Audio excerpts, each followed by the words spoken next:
Ladies and gentlemen, welcome to Loreweek. I'm your host, Lorerunner. Um, Today we'll be talking about the most incredibly awful thing that I get to talk about on a regular basis. No joking here. I'm going to go ahead and pause the music because, ladies and gentlemen, DC Fontana died, which sucks. And I've said it before and I've said it again. Death sucks. Whatever else you add on top of it. I just wanted a quick moment of silence for that.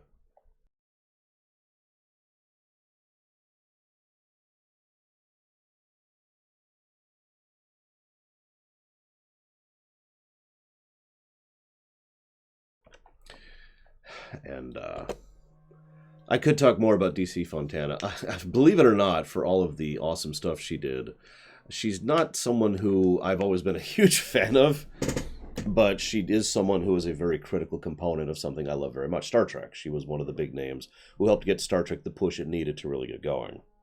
She also worked as a script producer, script editor for many years when it came to DS9, TNG, and Voyager, and did a few other works. And in fact, a lot of the Star Trek games had her pen on it. So,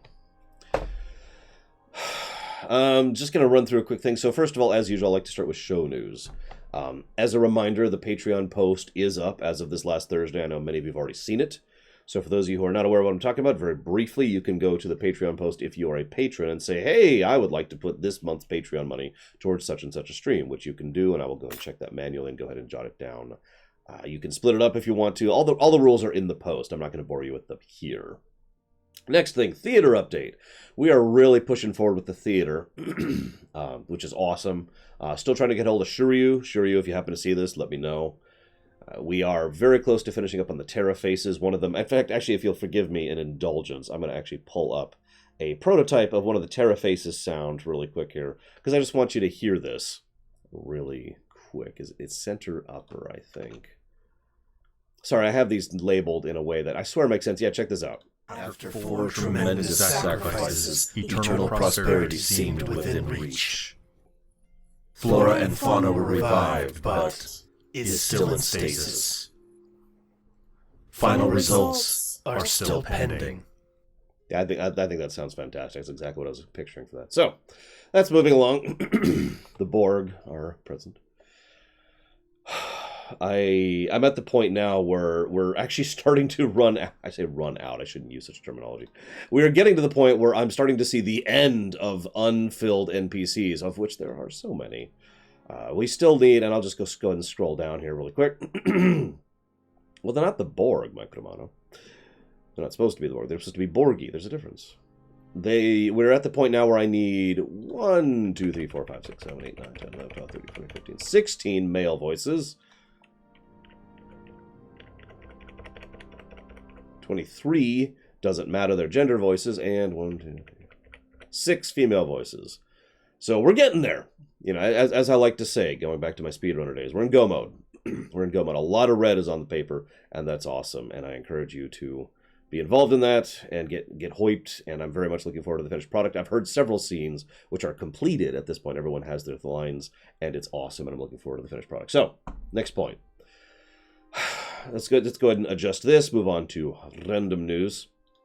I actually don't have a lot of big news points this week. I know you guys are expecting me to talk about Kingdom Hearts, and the answer is no. Because, long and the short of it is Rax and I are going to do a co-host or multi-person stream, whatever the hell the term is for that. And we're going to do that probably next week, maybe, depending, unless I'm busy. Either way, that's being pushed later, especially since there has been requests from the official Square Enix community to kind of hold off on talking about the Kingdom Hearts 3 Remind trailer. So we're not actually covering that today at all. It came out. There you go. There's your news.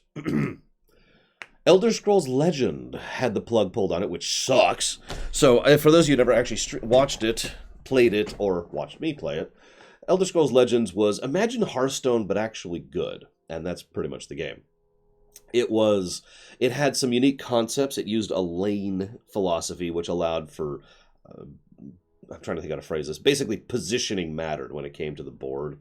And it actually had an honest-to-God campaign mode, which you could play through and earn cards to improve your deck as you went through it, which was really cool.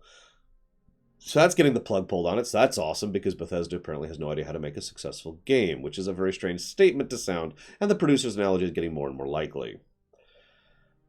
Steam This is a weird one. So Steam has held back on 2 separate video games, and this is one of those ongoing situations. So I'm just mentioning this in brief because I don't have a finished story for you yet. But Steam has been holding back on 2 separate games which are designed to be in support of the Free Hong Kong movement. That's actually the extent of the news we have as of right now. Is that they have yet to approve them. I can go into more detail. The usual approval process is about 5 days. It's been closer to 3 months. I could mention, the specifics of what the game involves and how much the games actually kind of suck, stuff like that. But the point is that that's the only fact that really matters at the moment. And of course, Valve has completely refused to comment on this to multiple people, so I have no idea what's actually going on. They're probably just trying to quietly move it under the rug, but what really weirds me out is this is Valve of all people. They don't really need to be going after China money as much as most other companies seem to insist on it. But maybe they're just the same as any other corporation which has a board and a quarterly report to hit. I don't know. This is all speculation, which leads me, of course, to the fact that China has actually... I say China. Anytime I say the word China, I mean the word Chinese government. Let's just do that quick... find replace there. Anytime I say that. The Chinese government has put out an anti-Free Hong Kong game.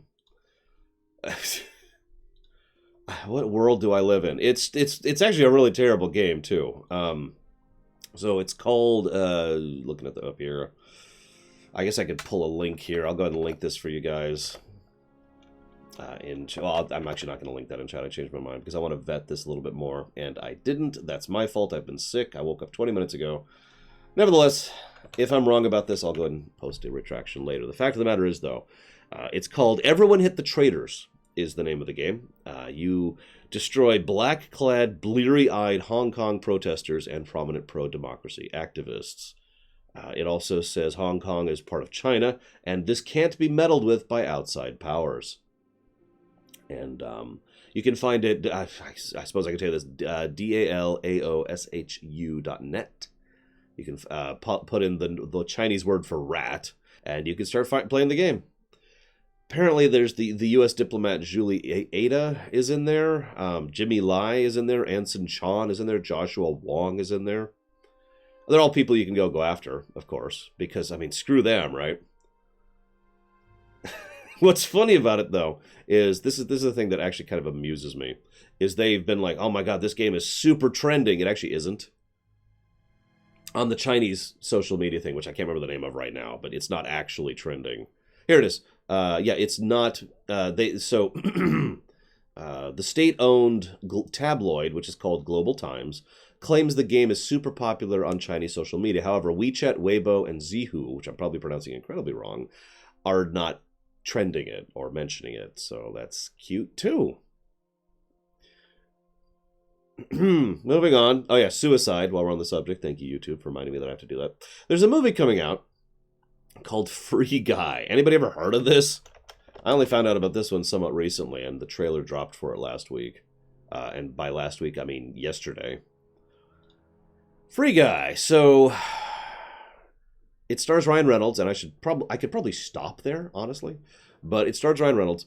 He's in an open world video game, which is an amalgam of Grand Theft Auto and Fortnite. The name of the game is Free City. He's an NPC. That's the premise. He's an NPC in a GTA game. It actually looks amusing enough that I might see it. The problem is the trailer actually pushed me away from it. Oh, and by the way, Ninja is actually going to be in the film, along with other people who I don't recognize. Jacksepticeye, Pokimane, and Laserbeam. I have no idea who those people are, but they're going to be in it. But Ninja's going to be in it, and that pretty much made me go, well, I stopped caring. Interesting idea, though. No, I'm not in it because I'm not popular. So, in addendum news, by the way, I'm still a little sick, if it's not obvious, so I do apologize for the coughing fits that will be happening here and now all day. That's just happening. There's no avoiding that. Starship Troopers. It announced a RTS game, which is going to be coming out sometime. God, I am so unprepared today. Here we go. We'll just pull up Eurogamer. They're usually good with this. Terran Command. Starship Troopers Terran Command is the name of it. And you actually have to play... So, the problem is, my first thought was, okay, cool, that sounds awesome. Then I actually saw the teaser. It looks very heavily based on tower defense. And I kind of get why. I mean, it's Starship Troopers, right? You know, they have to go against the bugs and all that. But I mean, I've had my fill of tower defense maps, and most tower defense games suck. So we'll see if they actually do anything with that. But I wanted to comment on it because, woo. And, you know, Lord knows RTS is one of the current dead genres with very, very little attention and money and time being put into it. So who knows? Maybe it'll actually be good, and that would be awesome. It is on Steam right now. That is to say, it's on the Steam page. Its planned release is sometime next year. So I have no idea when that's coming out. Moving on.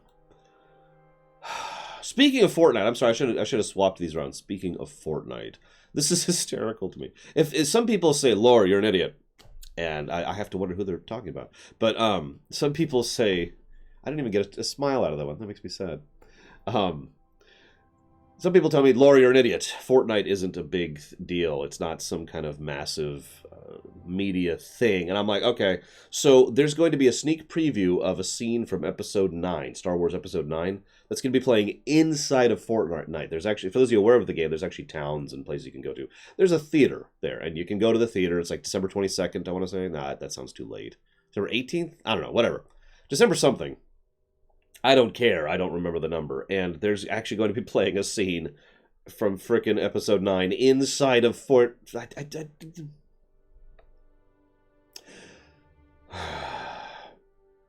In addendum to that, apparently J.J. Abrams is going to make an appearance in Fortnite. Whatever. I don't even know what to make of that at this point. It's sort of sad. Like, you'd think that as a game person, I'd be super happy about gaming in general becoming so much more mainstream. And if you think that, then you don't know mainstream as well as I do. It's this. I mean, I could comment on this. There's so many ways and directions I could take such a comment. But let's move on. Let's move on to Publius Draco. Now, he's an awesome guy who just donated a Tier 2 sub. So thank you very, very much, Publius Draco. Much obliged, much appreciate. Thank you. But you didn't leave a comment, so I'm afraid I'm going to have to ask my ravenous fans to stab you horribly to death. So if everyone could just go stab him really quick, please, I'd very much appreciate it. Thank you. Unless you want to tell me what you want to put that towards as far as funding, showing interest in, or increasing priority in a future stream. That's up to you. Stabs, or tell me what to put it. It's up to you. Either way. Next thing I want to comment on is a little bit of a weird topic. So I'm going to go ahead and adjust the current topic thing here, because I'm just going to kind of segue into toxic lore. So, how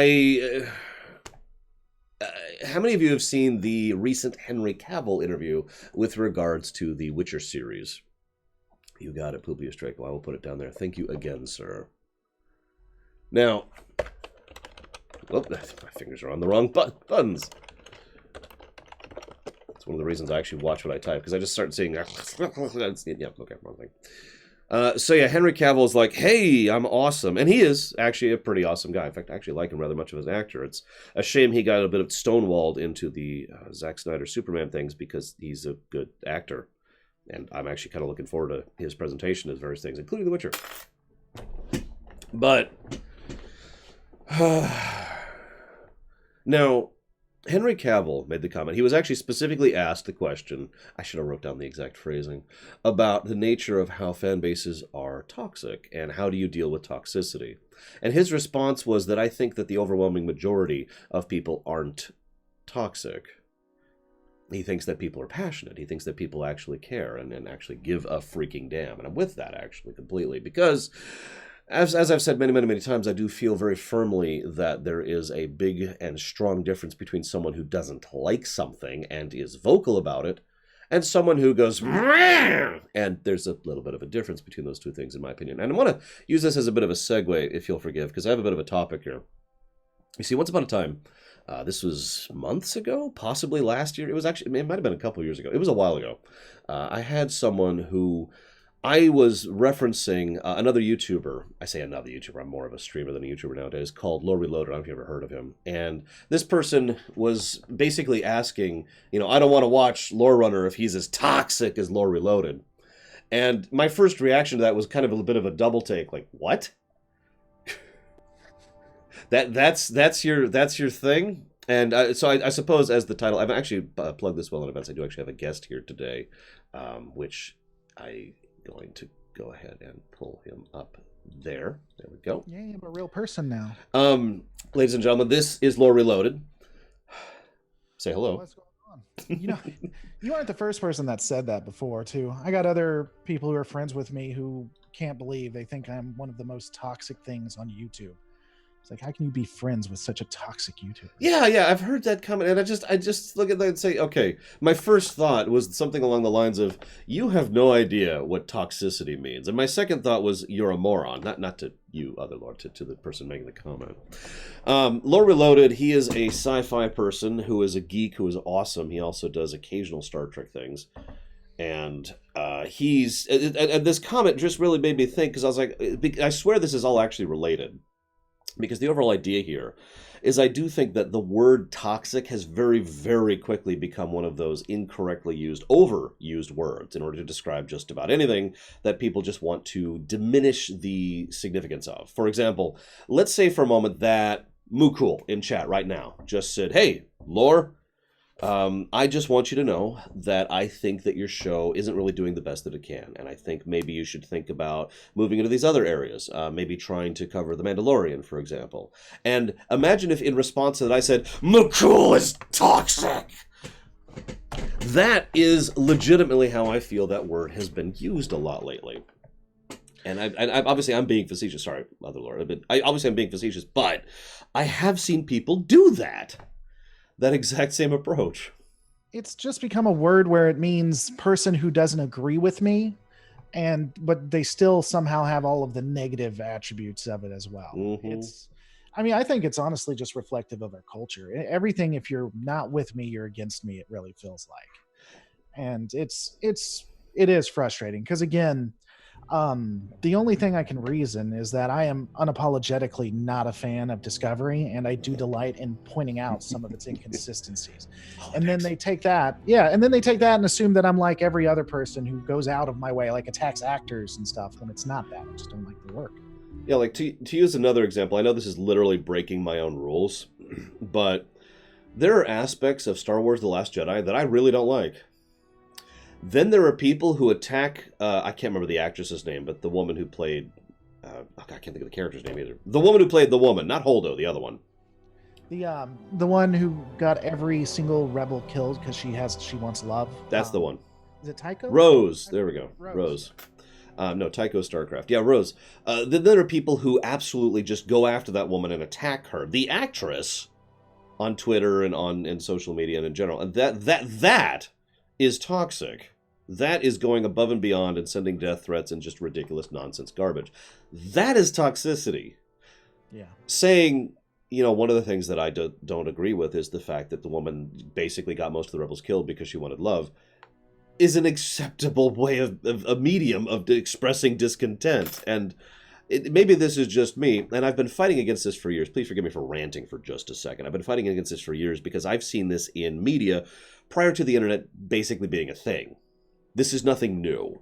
There's a really strong tendency when it comes to media presentation to try and latch and fixate upon the negative and exemplify that. And it's just nowadays, I feel like we're seeing more of it because of the very nature of how the internet works and just absolute critical mass kind of a thing. But this is the exact same thing that happened with television news broadcasts over the course of the last 40 years. This is nothing new. And that's one of the reasons why I fight so strong and so hard against this mentality that everyone who dislikes The Last Jedi is a screeching chorus. That everyone who dislikes, what's coming with Star Wars 9 is a raving fandom. What was that term? Fandom menace. That was it, which is a relatively new term to me here. If you want to talk about it, because I don't really know much about it. I don't.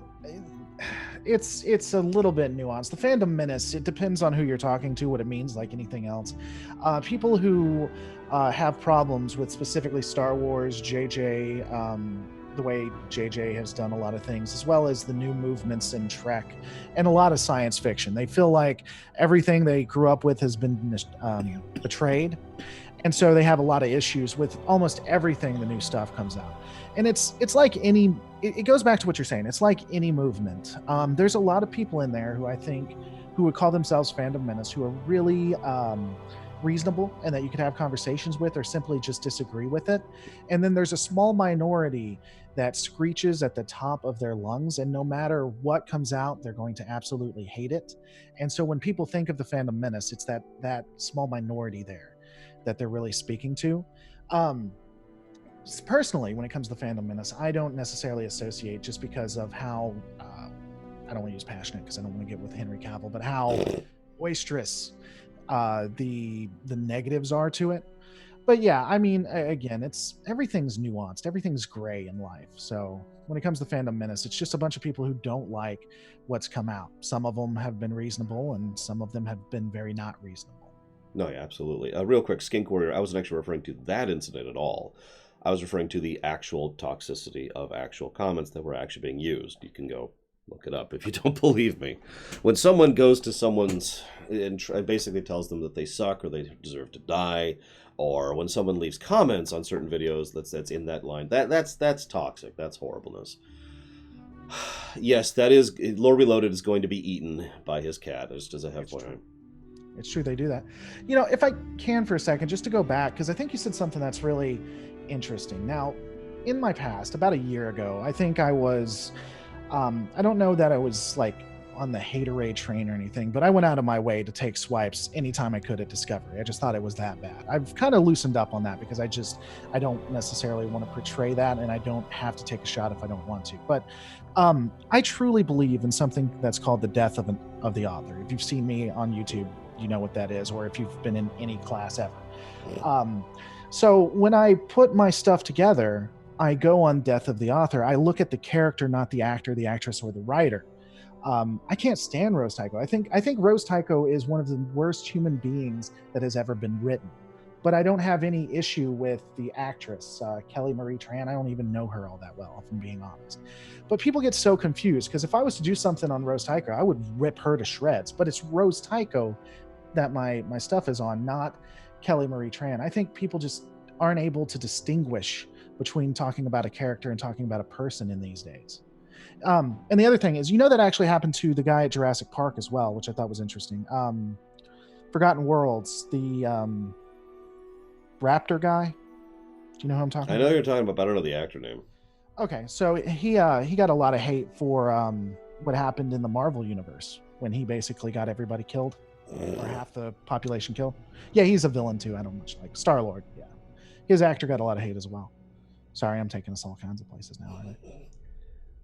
Next thing we'll talk about My Little Pony.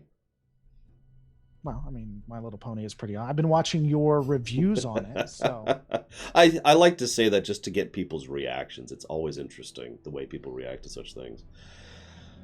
One other thing I wanted to comment on with regards to this, and I already mentioned this to you, before we hit go, is I feel like this is okay. Pure theory, pure speculation, but I have a weird feeling that.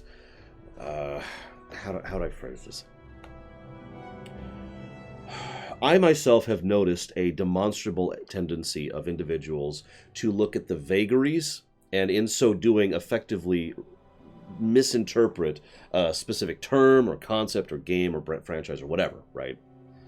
They look at it and they're like, hey, I want to, oh, you want to talk about, I'm seeing the problem is I'm trying to come up with an example and I'm failing here.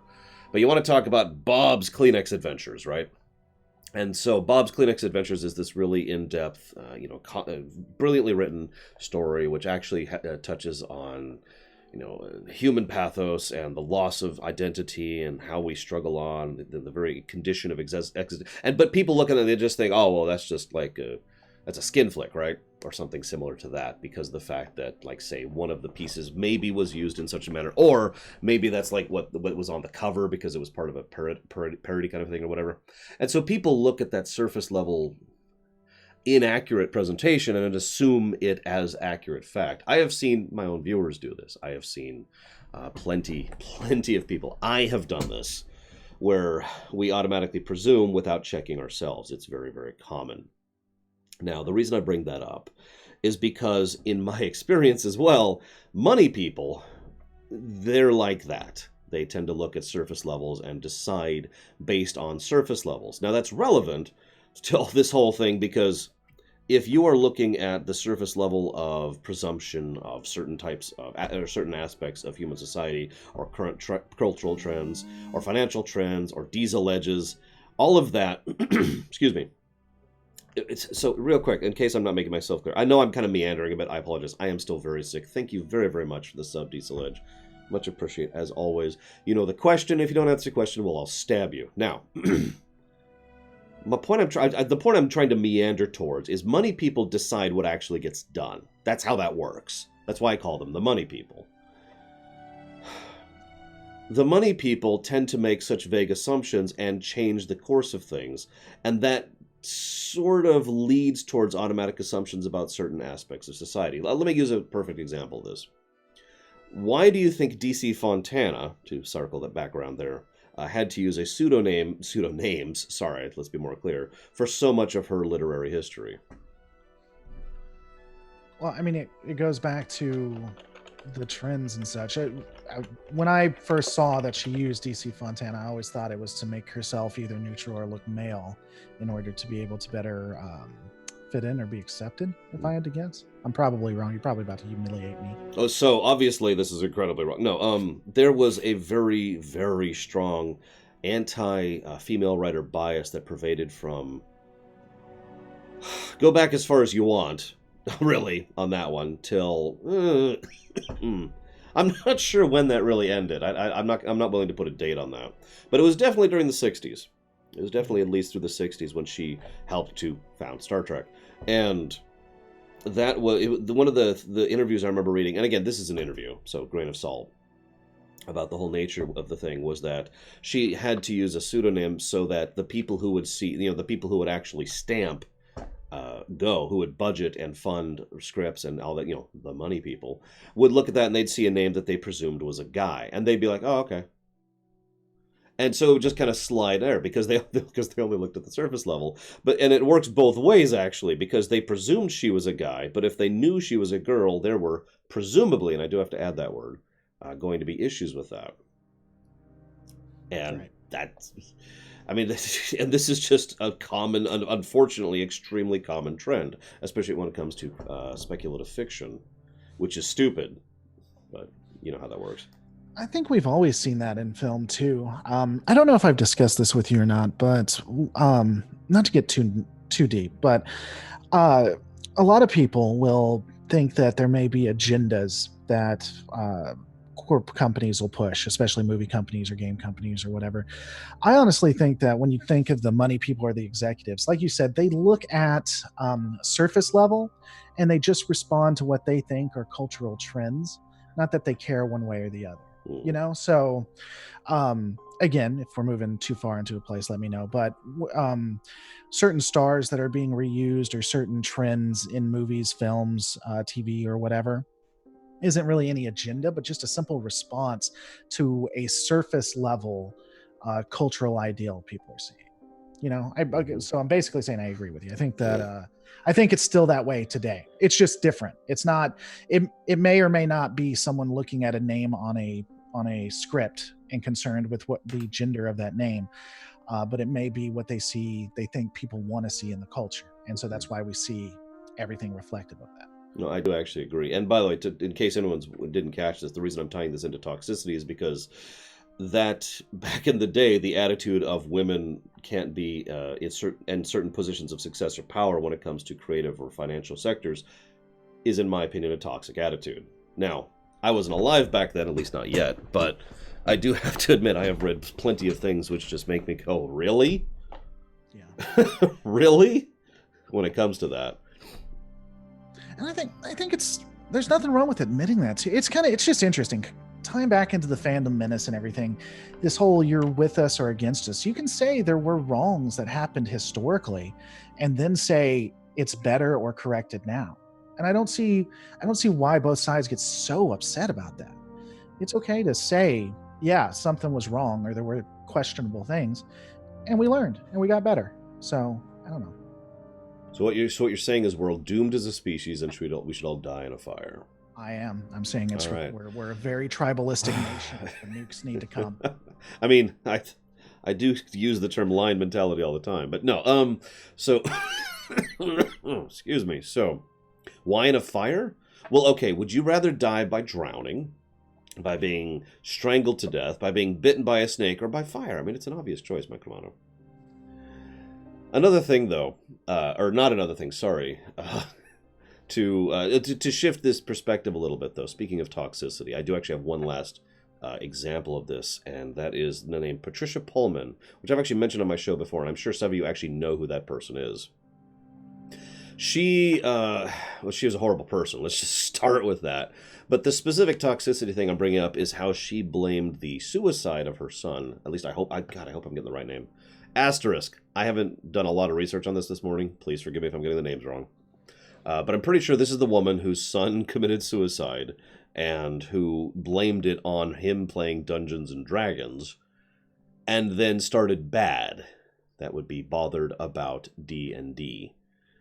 And was it actually bothered? That's actually what the acronym means. I know that one because I did just look that one up. She really wanted bad, is what that BADD. Yeah, she was like, okay, how can I get B in there?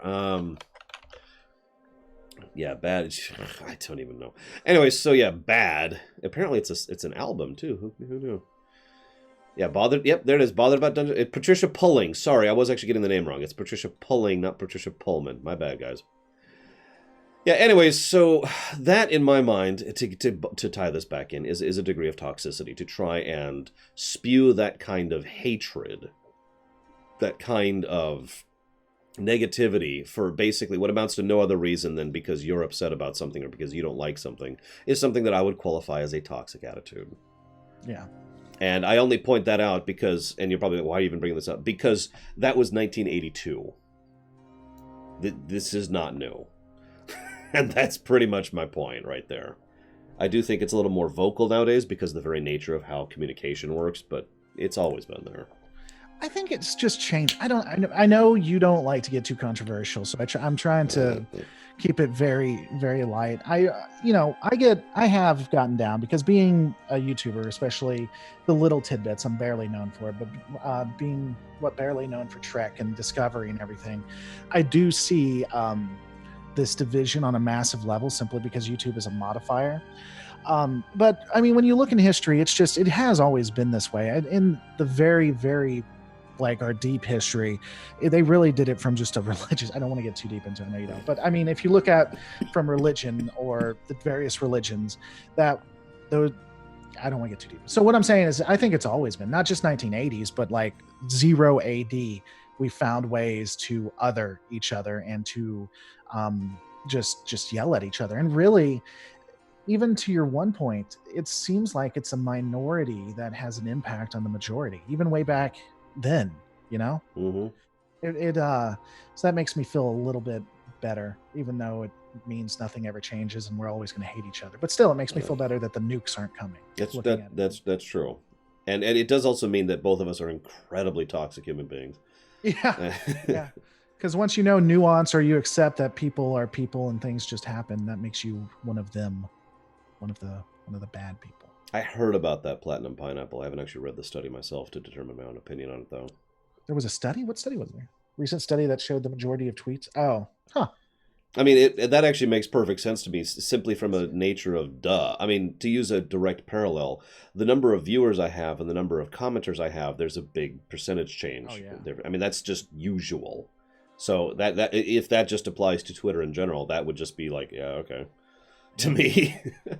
I would be very surprised if the top wasn't businesses or brands, and then very, very active activists would be the two most known.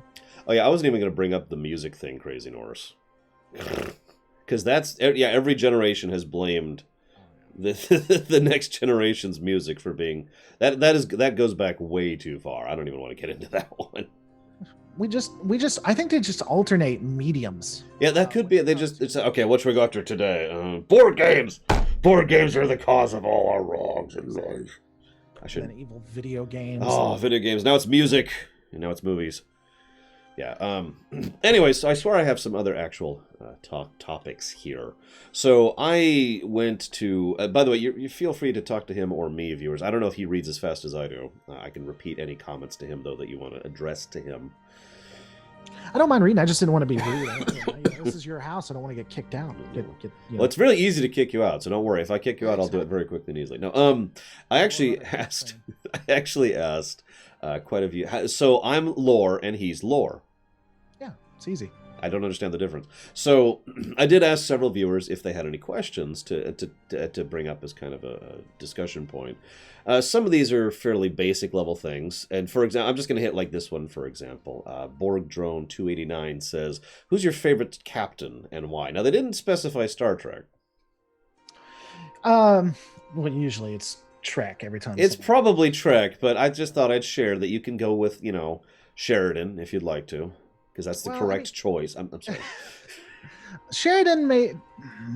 I don't actually think he's the best Trek. The problem is, I actually love Bruce Boxleitner a lot, and I love Babylon 5 a lot. But there's moments where he just doesn't fit. Like the director didn't know what performance to pull out of him, or he just was overacting. It's very strange. Because whenever he's nuanced, he's great.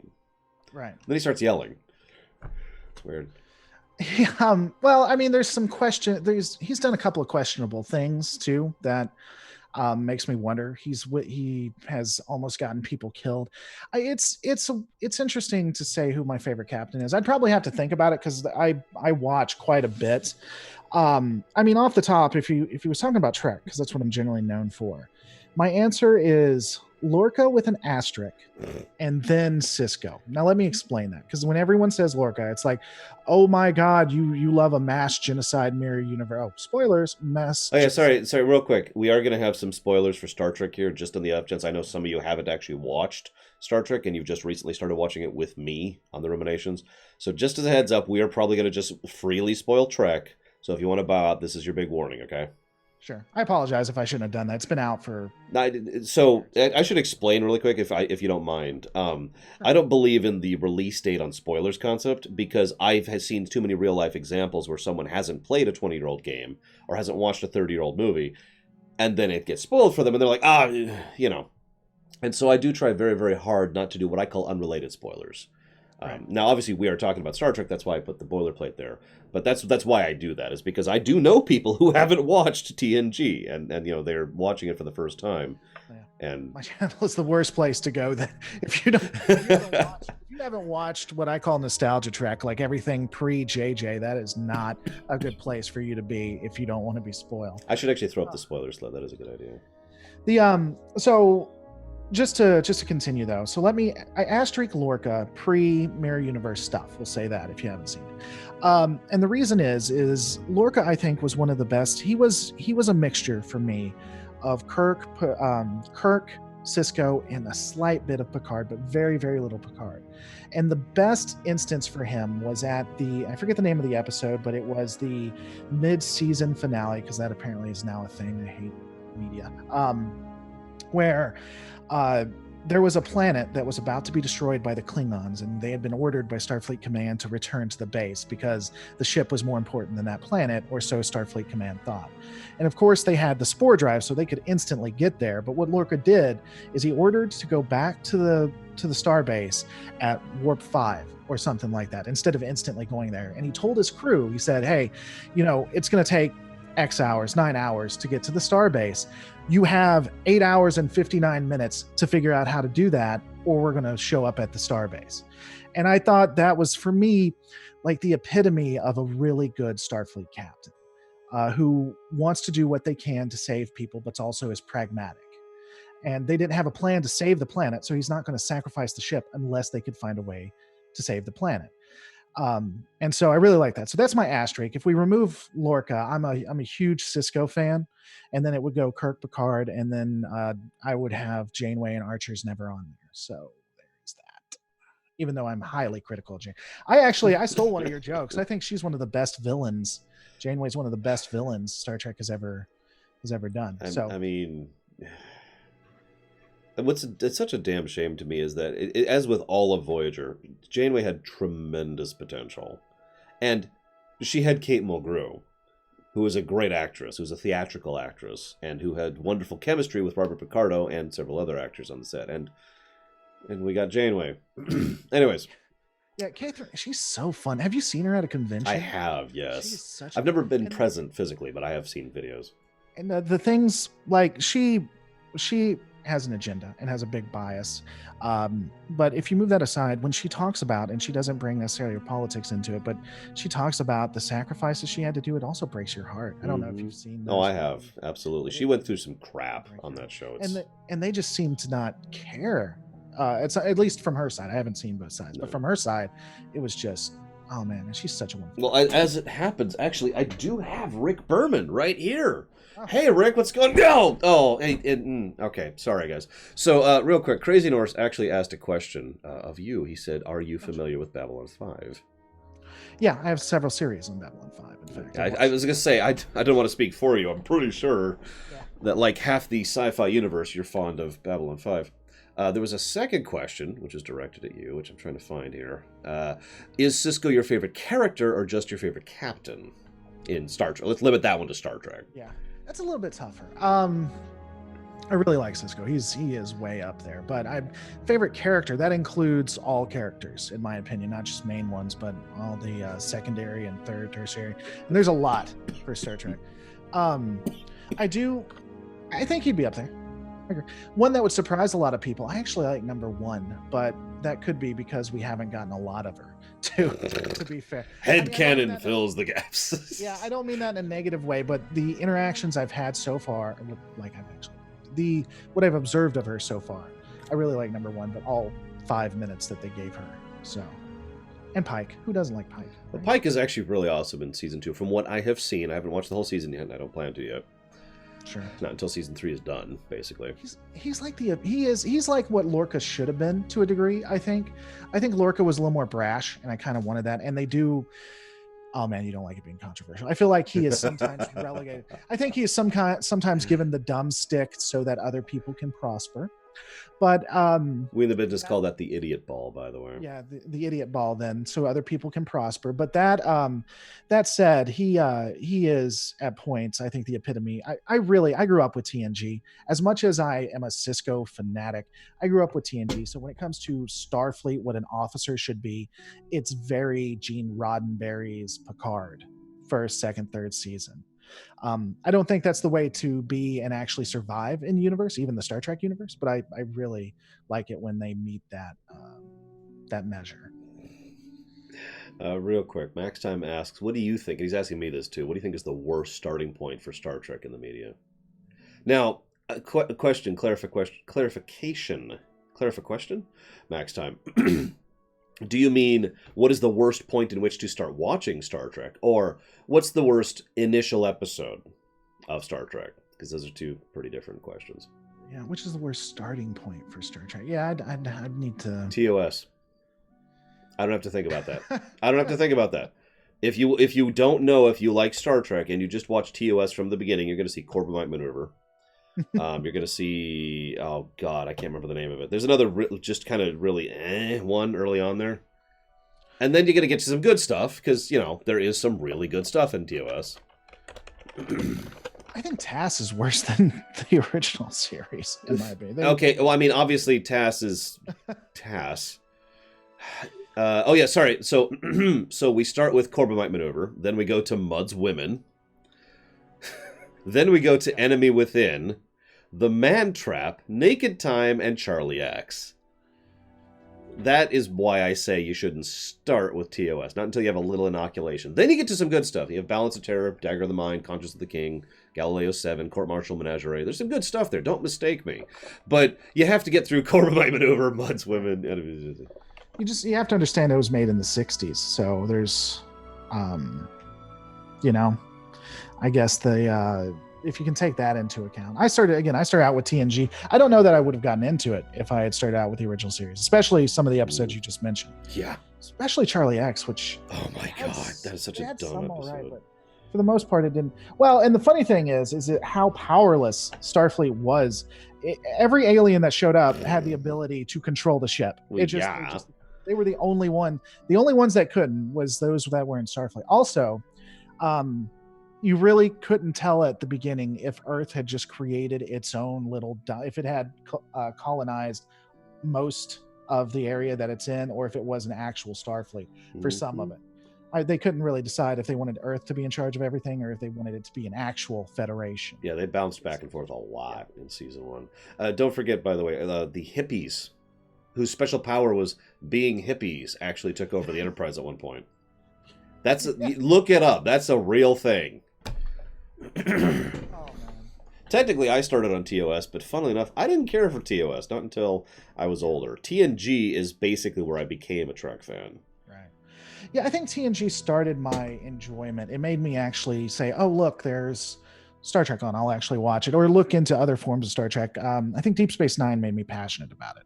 I have to be honest. I really like the pragmatic view. I guess it's so interesting. A Starfleet officer should be TNG's Picard, but I really like the pragmatic Starfleet. I really like the Cisco. Look, I'm just saying, Section 31, I think you and I actually disagree a lot on Section 31, because I think they are tremendously idealistic, and that's one of the things I love about them. You think what do you mean when you say idealistic? I think they firmly and legitimately believe in the ideals of peace, tolerance, understanding, prosperity, cooperation, coordination, all the things that I would generally consider to be good things. And that's what I consider Section 31 to be. The difference between them and Wesley Crusher is the fact that they're willing to actually do something to make that happen, in the understanding that not everyone feels the same way they do. Yeah, I mean, it depends on how you want to define that. I would say that they do. I'd say they do believe in those qualities. I think they're like the in Firefly, the movie Serenity, the agent. The agent, yes, by something Agiat. Oh God, I actually figured out how to pronounce his name because I had to talk about him recently. Crap. Oh, yeah, he's an excellent actor. That's why it bothers me every time I forget how to pronounce his name. But I think they're like that. I think they're a darkly. I don't even want to use pragmatic, because if they're pragmatic, they're very, very on the edge of that. I think that they want to have Starfleet and the Federation be what it claims to be, but they are willing to do everything opposite of that. I don't think that they do anything willy-nilly. I don't think they kill. If they kill innocents, they do it because they have to, not because the innocents are in the way or because it's just convenient. I don't think they're above killing innocents, but I don't think again they're blasé about it. I would agree on that. By the way, yeah, Chiwetel Ejiofor, that's his name. Great actor. As an example, I think if they had realized, DS9 spoilers, if they had realized that Bashir was going to do the lengths Bashir was willing to go to, I think they might have actually killed him if they couldn't have converted him. Not that they wanted to, or not that they disagreed with the way he is, but because they believed that the founders were too much of a threat. You see what I'm saying? No, yeah, I understand completely. But I don't think I think it would have. I think Sloan would have. I think it would have impacted Sloan in a way. Oh, I agree. I think Sloan would have hated himself if he had to kill Bashir. I think he would have done it to say, because he believed it's what had to be done, but I don't think he could have. I think he would have had a Cisco moment to a degree if he had done that. I will also say, so part of the problem is we have so little Section 31. Maybe the new show with Giorgio will help with that, but we know so little about Section 31. I know. The thing is, though, in my ideal, and a lot of this is based on Sloan and his excellent actor. In my personality, my headcanon, I guess is really the way to put that, is that shoot, I lost where I was going with this. I have a lorium called Justice Lords versus Cisco. You ever heard of that? Me talk about that? Yeah. So for those of you at home who've never heard me talk about that, the distinction is very simple. A Justice Lord will do wrong to accomplish good and not be bothered by it. It's a Tuesday. It's the correct thing to do. Why would that be a problem? A Cisco will do wrong to accomplish a greater good and hate themselves for it. They're like, ugh! And I think, this is again just my headcanon, but I think Section 31 is filled with Ciscos. People who are willing to kill Bashirs if they have to and lose sleep over it, you know? Right. And I know the distinction doesn't matter to some people, but to me, that is the defining trait of Section 31. It's one of the reasons I find the concept so fascinating. And I'm hoping other lore here will let me join the organization tomorrow. But oh yeah, we got to do that. Yeah, I was disappointed that you. I mean, I should have known. I'm sorry. I think a lot of you. I mean, I should have figured out. I'm glad that I was able to trick Ketwalski and Jesse. I should have known that you figured it out. I'm sorry. Well, and you guys helped me out a lot because meeting them was going to take at least another 30 minutes. I was like, how to God. And then all of a sudden you started rolling complications. And I was like, well, here's my end. Thank you, people. I appreciate it. We try. But yeah, Chocolate Rob has a good distinction there, too. There's a difference between I will do this because it's the first resort and I'll do this because it's the last resort. Right. That is a good distinction to have there. Someone who's just like, all right, kill. You know, I'll do some horrible thing. Ironically, this actually came up. I know you weren't here for this, other lore. This came up. We had a huge multi-day discussion between me and Sildeer, one of my viewers, about the virus that they used against the founders. Because and the problem we kept banging our heads into is because too much of that story thread was actually retconned. They came up with that after the fact. So if you actually sit back and zoom the camera out, the pieces don't really line up all that great. Sure. Because, okay, let me start with a question here to go back to that thread. Do you think virus good move against founders? Yes, no. Well, I think you saw it. You know, I did an actual in-depth analysis. I did see that, yeah. Do I think it was I don't think we have enough information on how the Jem'Hadar and the Vorta would have reacted. And when they did it, it's kind of questionable. Because if you remember, the time they would have infected, at least the best guess, we don't know for sure, but the best guess was during Paradise Lost. That was during the Dominion Cold War. And while the Dominion War was on the way, it still is somewhat questionable if you should have done it at that point. The really big factor is, would it have been a good idea with the Jem'Hadar and Vorta? At the end of the series, when all of them had been pushed back into Cardassian space, seems like it probably was working out really well. Though, if the Jem'Hadar went crazy, you're going to have a lot of civilian losses. But they're in such a weakened point that it's really just picking them apart, right? It's just splintering them and then just taking care of the little pieces. Yeah. So was it a good idea at the time that they did it? I don't know. I'm not a huge advocate of that. Towards the end, it seemed like it probably would have worked out if they hadn't done it any other way. Because, and not to talk too much, but the Dominion to me is somewhat like the Scourge to a degree when it comes to World of Warcraft. You're gonna have to explain that one. Yeah, and it's and my lore may be off a little bit, but from my understanding, when it comes to the Scourge, they have a central, they have Arthas or whoever's in charge, right? And usually they need that because if the Scourge doesn't have somebody in charge, they just go crazy and go all over. So at least they have an overmind that holds them in check.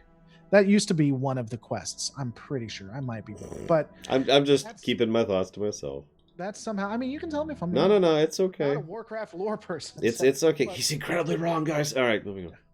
But I'm just saying, if that's the way it worked, I guess we could look at StarCraft. They have a hive mind, and that was talked about. If the Zerg didn't have some kind of overlord, they would go absolutely insane in all directions. And I think the Jem'Hadar may be like that, and that could be a problem. A lot of people could get killed before you got that understood. I mean, I just rambled. Did that answer the question or not really? Yeah, it did answer the question, but not directly. I suppose the relevant point, and I agree with this as well, is that the virus was absolutely the correct decision with the advantage of hindsight, which we didn't have. I'm actually trying to find the episode where they infect him, because it actually was confirmed in an interview. And I'm trying to find... It had to be season 2. It was... Because it's not season 3, 4, or 5, and I just went through those. But... Excuse me. Season 7, that's when they find out, and they talk about it. And Bashir estimates that it was during the time of Paradise Lost. He doesn't know because he doesn't have the original, he doesn't have the scans that he needs. So he looks at the virus as it is and he estimates that it had. I can find that episode for you. I can't speak to how to, I haven't read, I don't know what interviews. I can find it. I know exactly how to find it. I'm just saying when it comes to it. There it is. To the Death, season 4, episode 23. Okay. This is the exact episode in which it happened because there's a scene where Wei-Yun puts a hand on Odo's shoulder and that's when they infected him. And that infection is actually the specific infection. So I'm sorry, I'm saying this in the wrong direction. But the reason this is relevant is because that's when he was infected, so that he had to go back to the collective, listen to me, the founders, the Link, and when he was there, he infected them with what he already had from Paradise Lost. So this is the confirmed point. As of this episode, to the death, Odo was already infected with the Section 31 supervirus. I think this is where you and I will disagree. I don't take interviews or what writers say necessarily into account. It goes back to the death of the author. It matters to me what occurs on screen, and I don't think there's any evidence of that.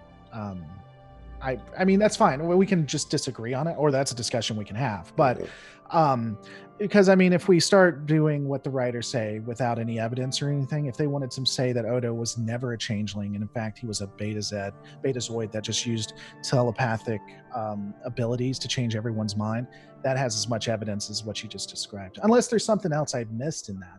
I actually liked your theory more, and I think it was in that exact episode where you say Odo became infected, making him a solid in that episode. I think it was that episode that you said. That would be correct. Sorry. Yeah. I think there's more evidence for that. I mean, again, if you want to disagree on it, or I'm trying to find something, because there was a cut scene, which of course doesn't count because it's on the cutting room floor.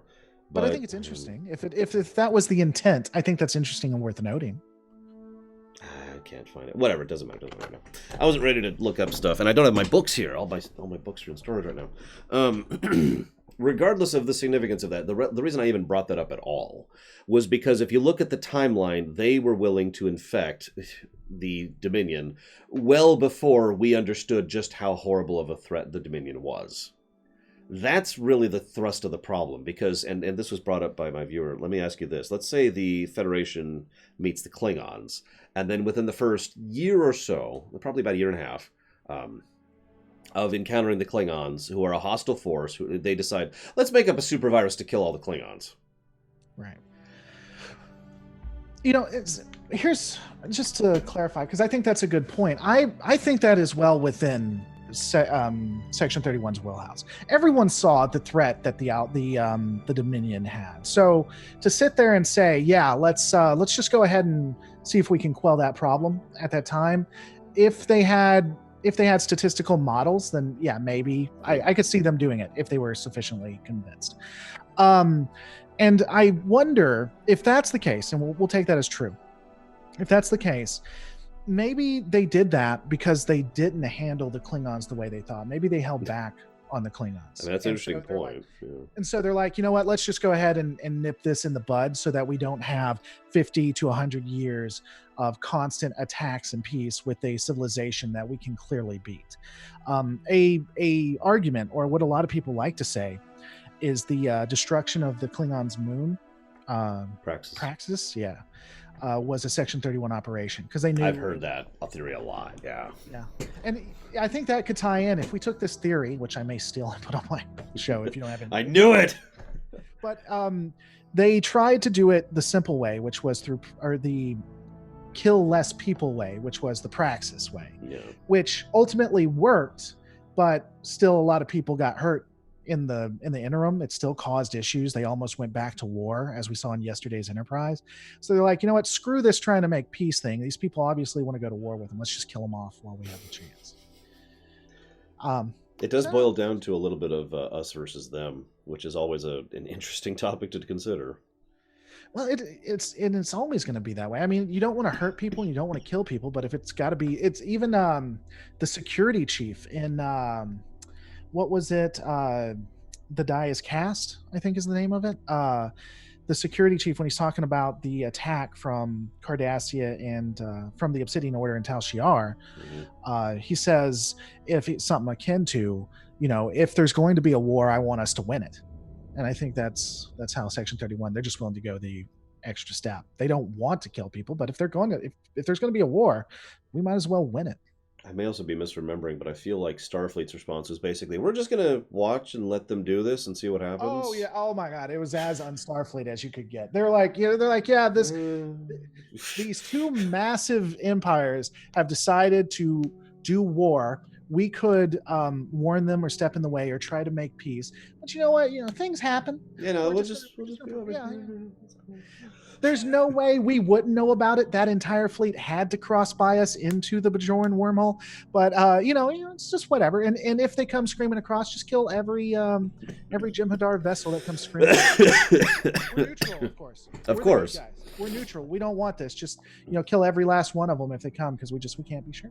I mean, it's true. We need to destroy the Dominion. No, I will say that I tend to get extremely darkly pragmatic when it comes to the Dominion, because having gone back through DS9 for the Ruminations and really fine-tooth combing that series, the Dominion are really, really bad. Right. Like the way they deal with their internecine affairs is really where I pull that in. Like not the war against the Federation. That's just a conflict. I'm talking about some of the stuff they do to their own people, basically just because. Right. And the level of lack of caring, and the fact that Agram over there has just subscribed to me for 17 months. I mean, that is why Agram is the face of true evil of the Dominion. Must be stabbed. Yes. Can we get some stabs on Agram, please? Thank you very, very much, by the way, for the sub. Much obliged and appreciated, sir. Thank you. So, to Cora's point, do you know any lore explanation why the Cardassians had spoon-like? And I would guess evolution. I mean, I'm not even trying to be sarcastic. I just assume it's just the evolutionary steps of the species. To go back on that, I think that the Klingons and the Dominion, the original series Klingons and the Dominion, show the utmost hypocrisy of Starfleet. I'm not completely, but I'll say I don't exactly know what they should have done. So let me say this. Starfleet was more, we're going to use the Dominion because they're a lot, I mean, the Klingons were pretty bad, but the Dominion is definitive. They enslaved hundreds of species. It was a gilded cage for the most part. As long as you listen to what they say, they left you alone as long as you jumped. But if you didn't, they would do horrific things to you. Starfleet, for a majority of the series, wanted just to be friends or to be left alone and just to have a dialogue. And I think that if the Dominion had been willing to interact with them, they would have done that. Now, maybe we could use some of the arguments I've seen you use but this again makes them hypocrites, where they would use their influence, their culture, interacting with the culture of the Dominion to try to change it. But they were willing to work with slavers and at least have dialogue with them, right?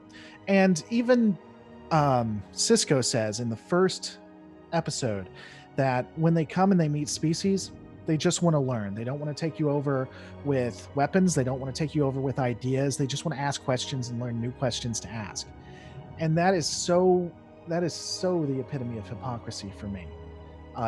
Since they are willing to interact with them. Just to jump in really quick about the spoon thing. I was pretty sure I'd seen this, and I was correct. Michael Westmore, who's the guy who designed the Cardassians, in many ways, I could actually go off on this for a while, because actually he designed the Cardassians based on Marco Lemo. No joke. Because they brought him in. He was the first Cardassian, and they brought him in. He started doing makeup. Like, man, you have a really long neck, Mark. And he was like, yeah, I know. And they're like, maybe we could have had something to this. And that's where the ridges come from on the Cardassian deck, is because Marco Lemo has a long neck. Anyways, but the spoon specifically, there was an old abstract painting of a woman with a spoon in her head. And Michael Westmore saw this one night while out at dinner with his wife. You can find this in the DS9 Season 1 special features, by the way. And he's like, I'm going to use that someday. And that's what... Now, I'm bringing this up for a reason, not just to answer the question, because obviously I wanted to answer the question, but also, I think this is probably the biggest thing, and I've said this before, I think this is the biggest way in which Lore Reloaded and me differ in terms of our approach.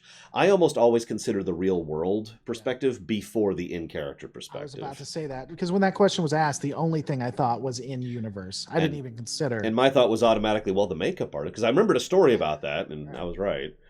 Like in universe, well, okay. So the people who are totally not what are they called? The ancient people, the preservers. There we go. The preservers totally. They were like, you know what? We like spoons, so they added spoon DNA to the card. I don't know. You mean the proto founders? Yeah, the proto founder. Yeah, That's actually, so I didn't even remember this until, because I've recently covered that episode. That is the woman who plays the female founder. It is. Who plays the preserver.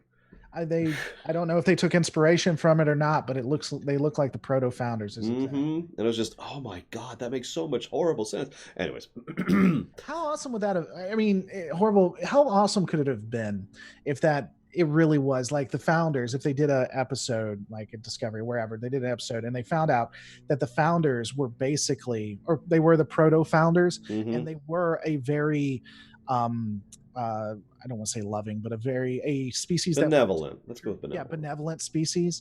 And they just traveled across the galaxy, seeding it until they got to the Gamma Quadrant, and they found another species, which they actually started a war with, and then became who they were, and just forgot their origins. That would be an interesting tie-in to that. Oh, I agree. And as Bregman says, another entirely feasible possibility is maybe there was just a group of the preservers who were more militant, who were more objectionable, and ended up becoming what we call the founders. And yeah, that could be an STO. I forget. Do you play STO? I do. Okay, good. Actually, everyone in chat should go play STO. I do breakdowns on it too, which is insane because it's obviously a game, and it's. I mean, I did a lore run on STO. I'm not one to talk here. Well, it's just funny because I'm trying to break down, like, people love me breaking down the ships of it, and sometimes it's just like there's no reason there. What's the name of that really stupid ship? It's not actually from STO. It's from Enterprise. And I'm curious if you can get it just from me saying that. The NX-01? Is that? No. No. The I think it's the Universe class. Hang on. In Enterprise? Yep, it was introduced in Enterprise. I'm right. It was the Universe class. It was in Azadi Prime when Archer is briefly dragged into the future. He sees a display on the background of the Enterprise J, the Universe class, and they brought that into STO, and I hate that ship and everything about it. I always misinterpreted that scene. I thought that class was a time ship that they were using. And he'd actually just pulled him onto a ship that was fighting at the war, which is incredibly stupid in my opinion. But, I mean, I understand that he's a time agent and he should know whatever is going on, but why would you pull him onto the ship? Time can be altered, as we know. So why would you pull him into the battle onto a ship? There are so many things that could have gone wrong. Listen, you're not thinking of it in the right direction. Yeah, here it is. The Universe Temporal Heavy Dreadnought Cruiser. It's not even that good of a ship in STO terms. It's 4-4. It's engineering heavy. Its special ability is junk. I mean, it's a tier 6. That's all it's got going for it. Right. So is Destroyer, what do I think? What's my opinion of the Vesta class? Imperial Star Destroyer, by the way. That's what it is. Oh, Imperial Star Destroyer. I know that. I watch your stuff. I don't know why I didn't. When it comes to questions like that, generally I like ships well enough. Again, it goes back to, I guess, the difference.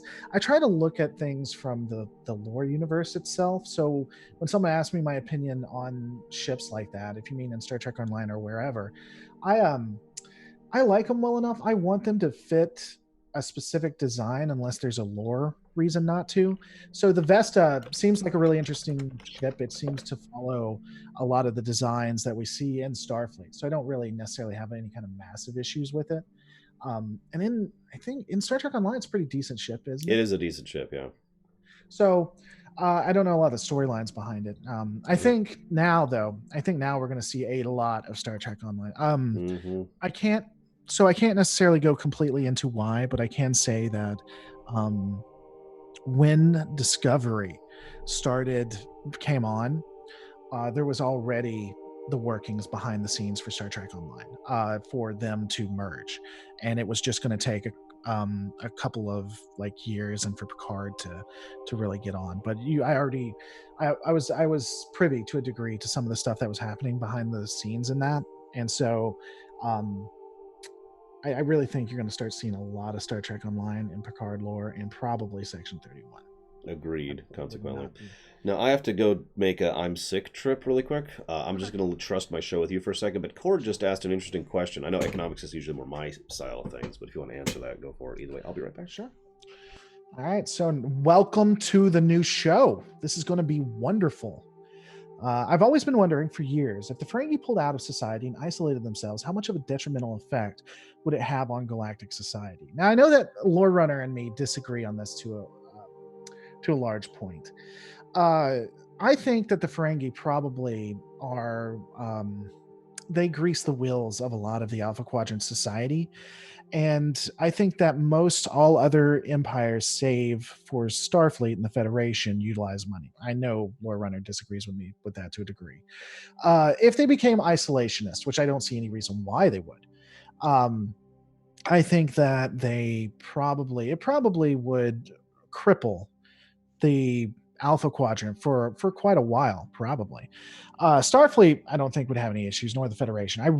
I can see some usage of trade and storage in the outer parts of the Federation, especially places close to Deep Space Nine, that don't have the benefit of being with the core worlds. But I think that the Federation would be okay. But I think the Romulans, I think the Klingons, I think a lot of the other empires would probably get hit pretty hard, because the Ferengi appear to have just the bulk and basis of what the economy is, especially from what we see in Deep Space Nine. So if you take a look at the way the Klingons, like I forget the name of the episode, but where Quark is trying to marry or be with a woman, and he has to fight this other Klingon. He starts talking about all of this, like he's stalling because Worf is basically fighting for him, and he has to stall because the thing gets damaged, and so he's just trying to confuse them with economics. I think all of the other races probably rely on the Ferengi a lot for that, which is crazy when you think of what we see. When it comes to, I know quite a few people, a couple people have mentioned What We Left Behind. I actually have that.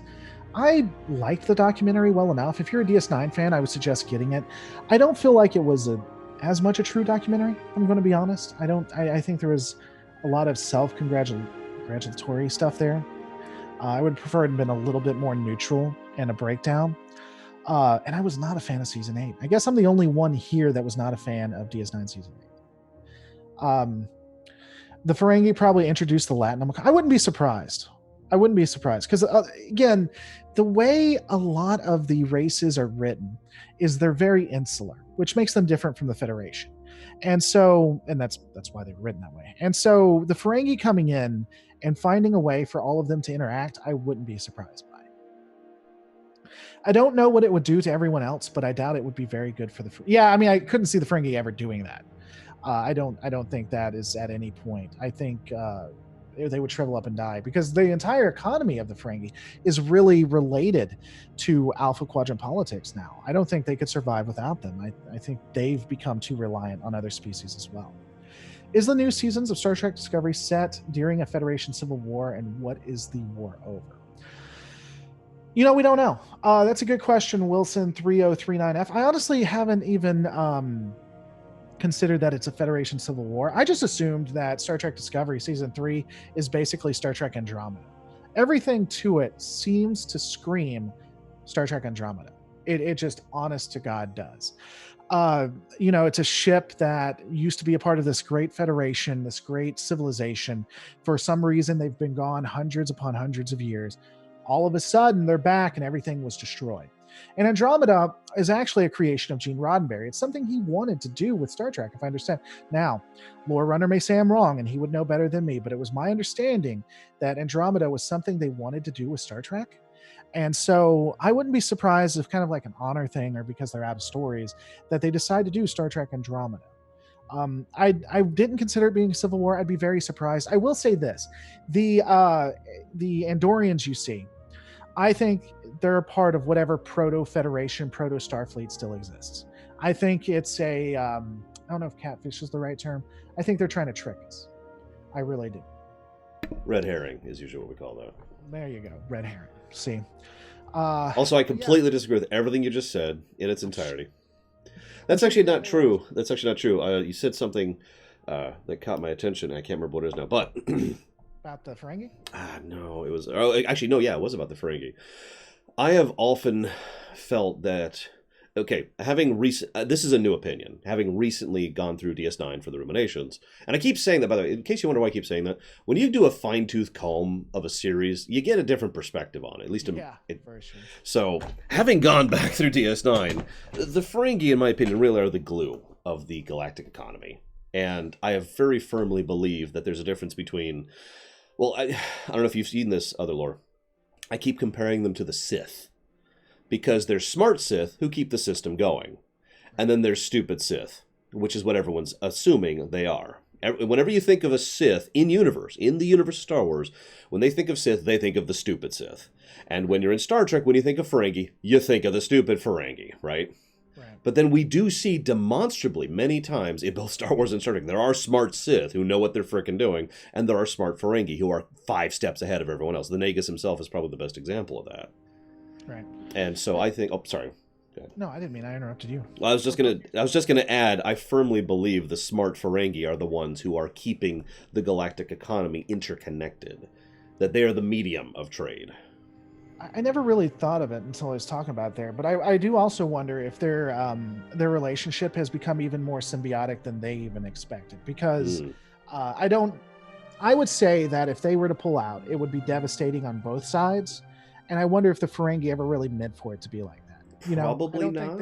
Admittedly, but I do think it would be devastating to them. It was just a byproduct of how they did it. Because I agree. I think the economy is run in one way or another through the Ferengi, because they're probably the ones that invited the concept, that brought everyone together. Oh, absolutely. The Magnificent Ferengi, I believe, is the name of that episode, Dream Whisperer, and yes, they do kill a Forta accidentally.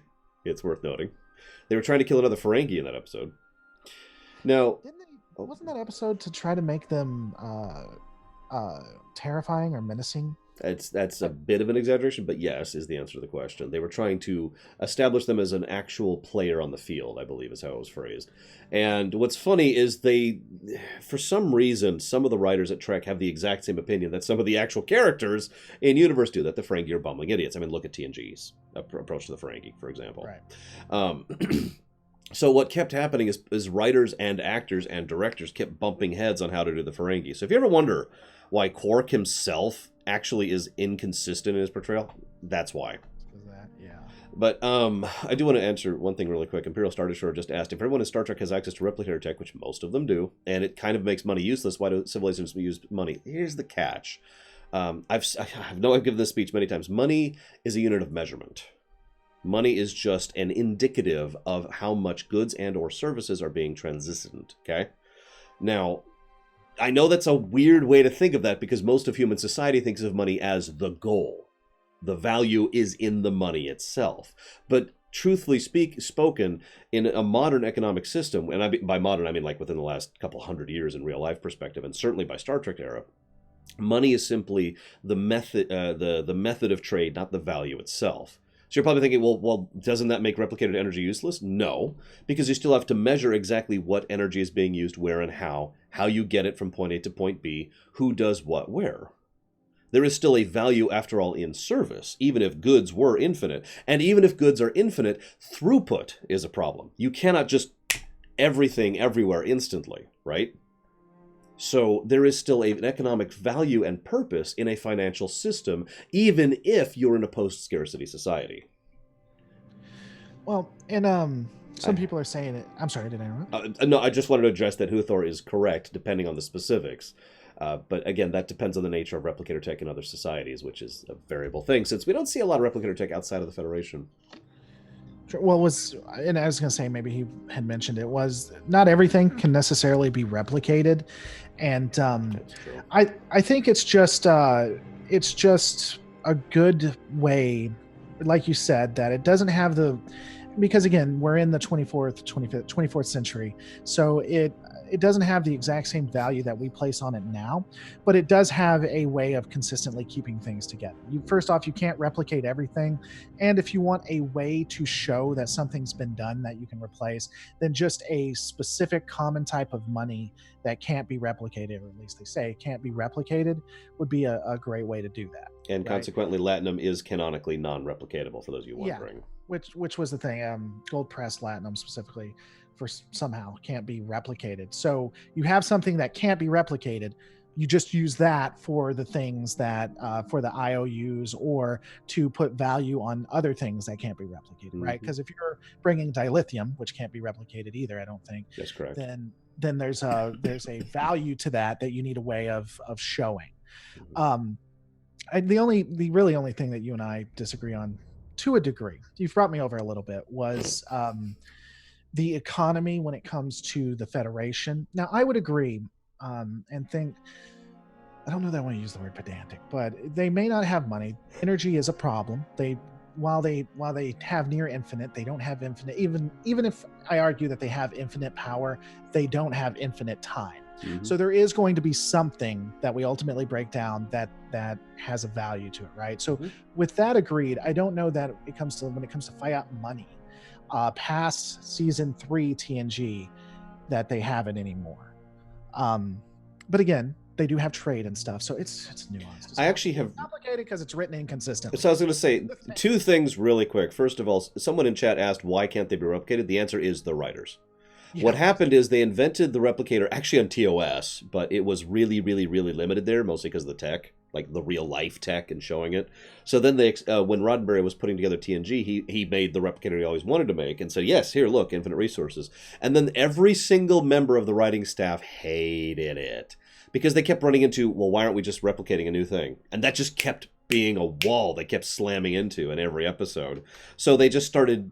I'm sorry, what?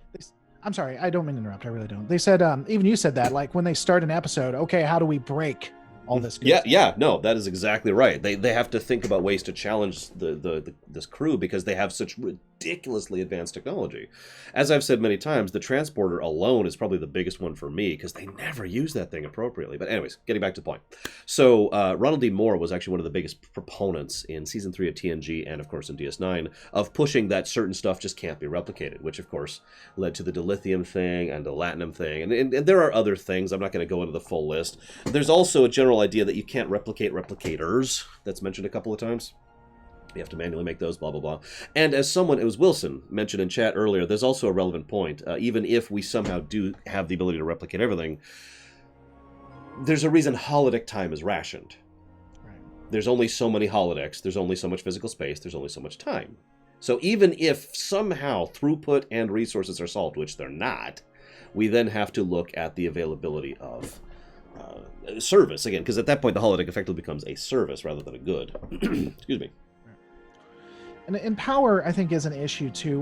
Warp cores have an amazing ability to have an amazing amount of power, but ultimately, when you try to power everything, that becomes an issue. It was even a thing in Voyager, which I think, again, I learned this from you. I've watched you since before I even created a channel.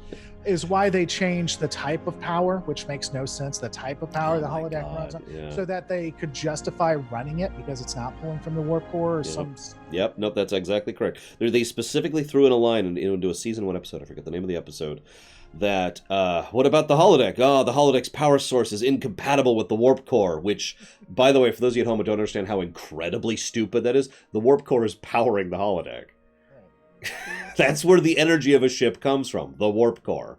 It's like in the real world. If they're like, well, let's get the con or the navigation system working. Well, it's not running off the same batteries that everything else the ship runs on. Why would you create it that way? First off, why on God's green earth would you make something like that? Oh, I know.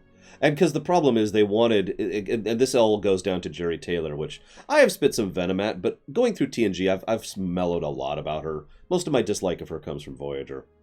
So forgive me, Jerry Taylor, you'll never see this, but she really wanted to do holodeck stories. She was pushing for that because she was one of the main creative leads of season 1 of Voyager, and so they were like, okay, let's explain this away. You know, we want to have the thing, and here, there's your Victorian era thing. Go, have fun. And they did the Janeway holo-novel thing. I never liked that part of it either. It never did anything for me. It didn't do anything for me on TNG either. I'm glad I don't think they ever did on DS9, but I'm glad if they didn't. Here's an interesting thing, and I really didn't think about it until someone brought it up in another thing I was doing. Do you think the Intrepid class is to a degree a Mary Sue ship? I mean, because when you break down, because people ask me, well, how do you think X ship would do in the Gamma Quadrant? There's barely any ship I think could ever survive. I get that it's writing and it was always meant to be there, but the Intrepid class really seems the only ship suited for that type of mission, if you will, or that type of quest, or whatever we want to say, that situation. Because every other ship, I mean, the warp core is specifically designed to use dilithium at a slower rate than anything else. It's one of the fastest ships that doesn't break when it's going so fast. I mean, there's just so many ways that it's designed to make it better in almost every other way than any other ship that's come. You know? So I'm going to answer this in two ways. One is ignoring all of Voyager, and the other is taking into account all of Voyager, okay? Okay. Hear me out. Ignoring all of Voyager, yeah, no, the Intrepid is actually a very ridiculously amazing ship. It's got faster, heavier processing. That's the wrong terminology. But basically, it can process more faster in larger quantities. So like throughput, quantity, and speed, there we go, of its CPU is just through the roof. Way above and beyond anything else. It also has more storage than a Galaxy-class ship, so we're on that step. It also has all of the facilities of a Galaxy-class ship, and I've called that thing the apartment complex in space many times. Mm-hmm. It's also got, as you mentioned, the extremely efficient engines and the extremely fast engines, and it can land in atmosphere, and it's a warship. Right. So yeah, I would agree. However, taking into account Voyager, no, it's a piece of garbage that's probably being held together with twine. Because if you pay attention, and I talked about this so much during Voyager, so I know you've heard this, they couldn't figure out, and this came up in TNG too. In TNG, they were like, okay, how do we challenge the heroes? And they would come up with some way that may or may not make sense. Right. In Voyager, they would be like, how do we challenge the heroes? And then they would have the heroes be either incredibly stupid or just ludicrously outgunned. Right. At every turn. There's so many times. Those in-universe, in the show, those stupid gel packs, those bioneural gel packs, break down more than they are useful. And they can't replicate them, can they? And no, they can't replicate them. Yeah, that did actually come up, and they're like, "Oh God, we've already lost 3." In the episode where a fungus from cheese is infecting the gel packs, and it's like, so they just permanently lose parts of the computer. And they have a large gaping flaw. If another power like the Romulans ever figured out that those gel packs are susceptible. Yeah. Well, the only thing, I don't know that saves it, but the only other thing that I said that I think can make some sense before you die is that, I think that the Intrepid, while there's not a ton of evidence, I think the Intrepid probably was conceived with the Borg and definitely was worked through with the Dominion.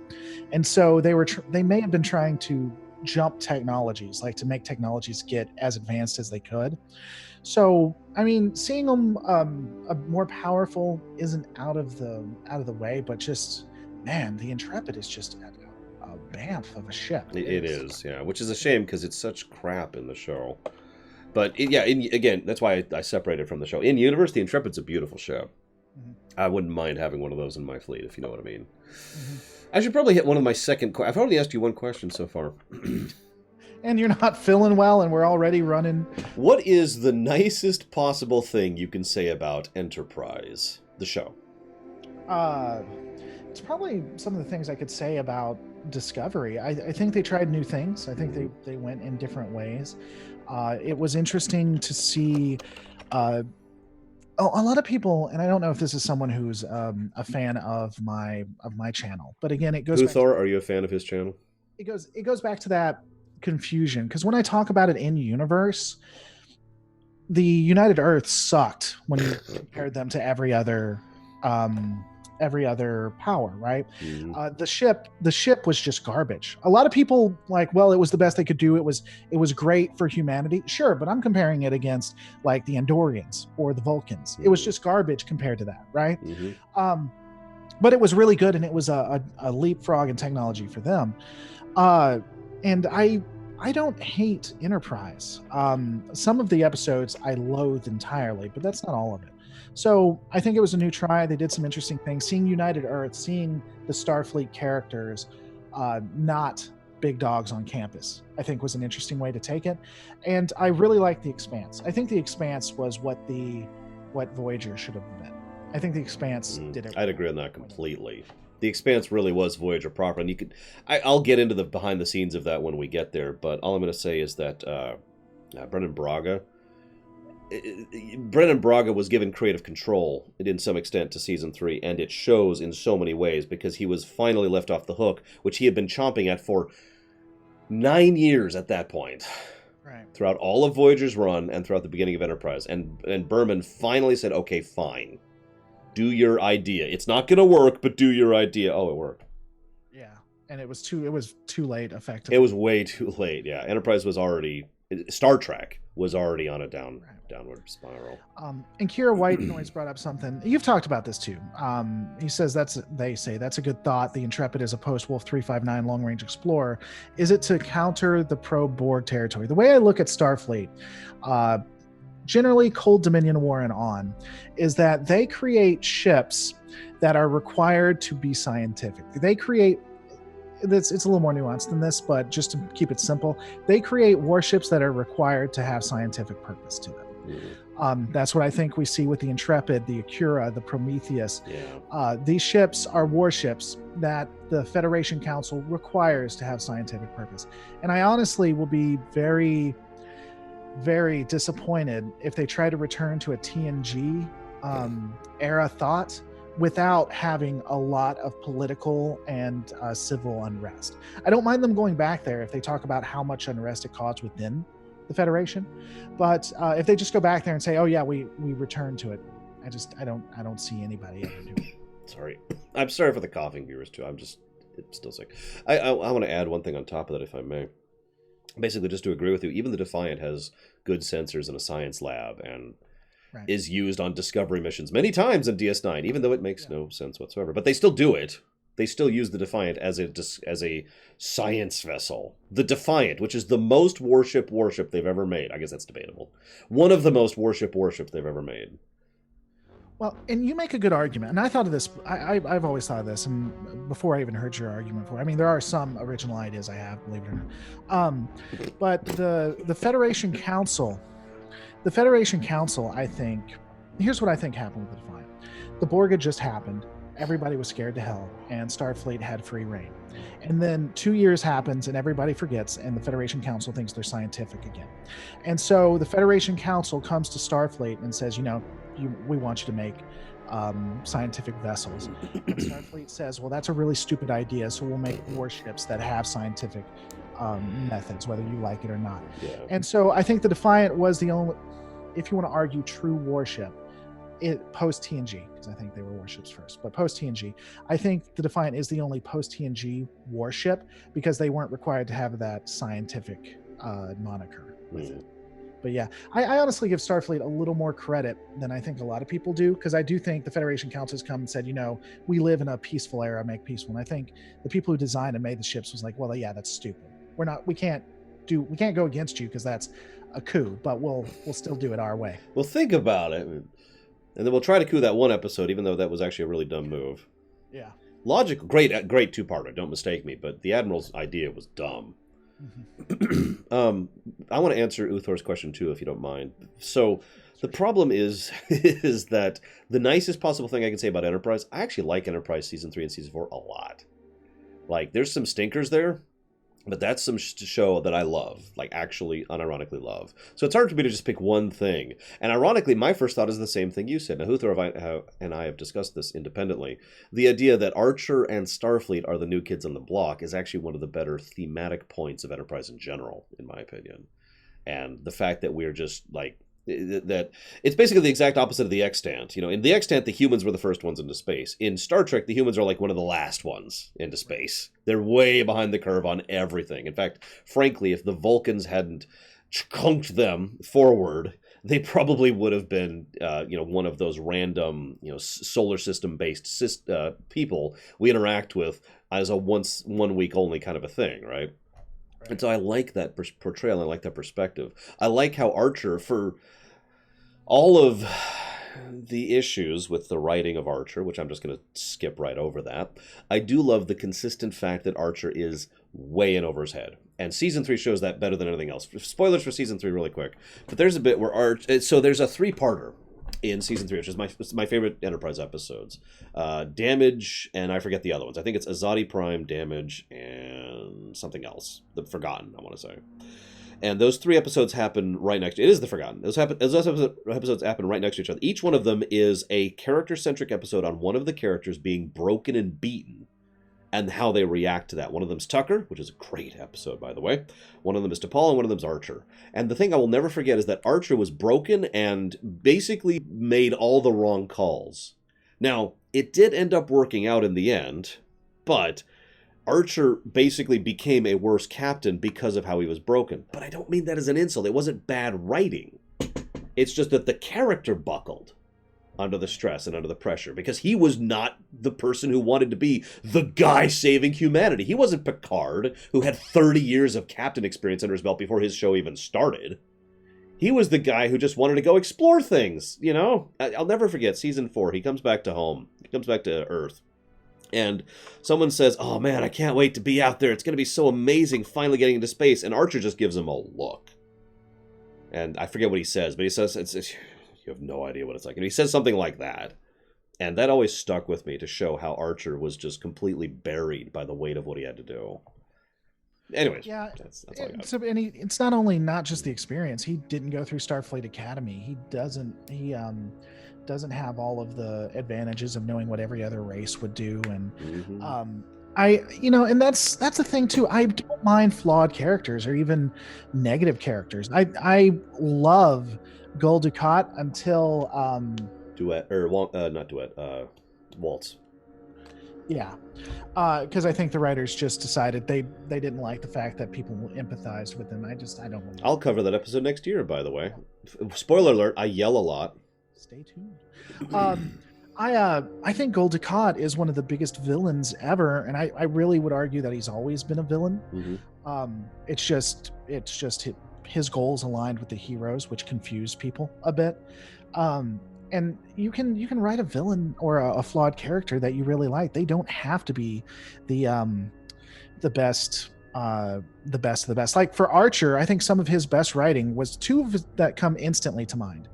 I think some of his best writing for him was in The Expanse when he has to take the warp core or whatever the hell. And he's going to strand them here and basically get them.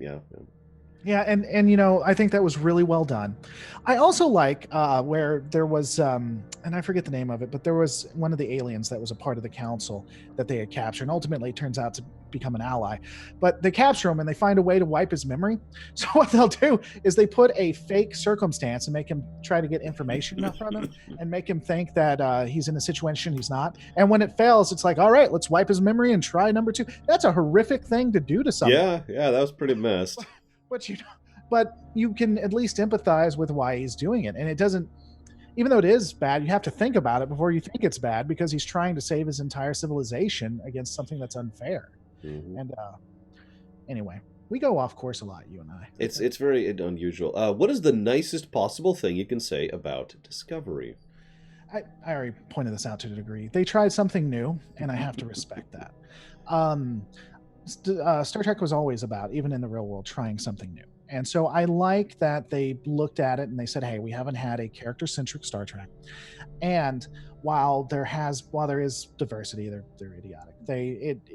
There has been generally, male captains all the way through, and generally like male white captains. Now we had a black captain and a female captain, but it feels like at least that it's been very white male centric. So let's try something what we think is new and let's try it. I'm not saying whether you agree with that idea or not. I'm saying that Star Trek has always been about trying new things, and they thought this was new.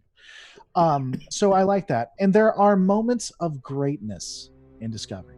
Discovery has had the ability to be one of the greatest series. And I've already talked about it before, but the mid-season finale, and I forget the name. I wish I knew the name, but they had this planet that could detect the Klingon cloaks, and they decided to protect that planet to be Starfleet officers. And there are other moments like that,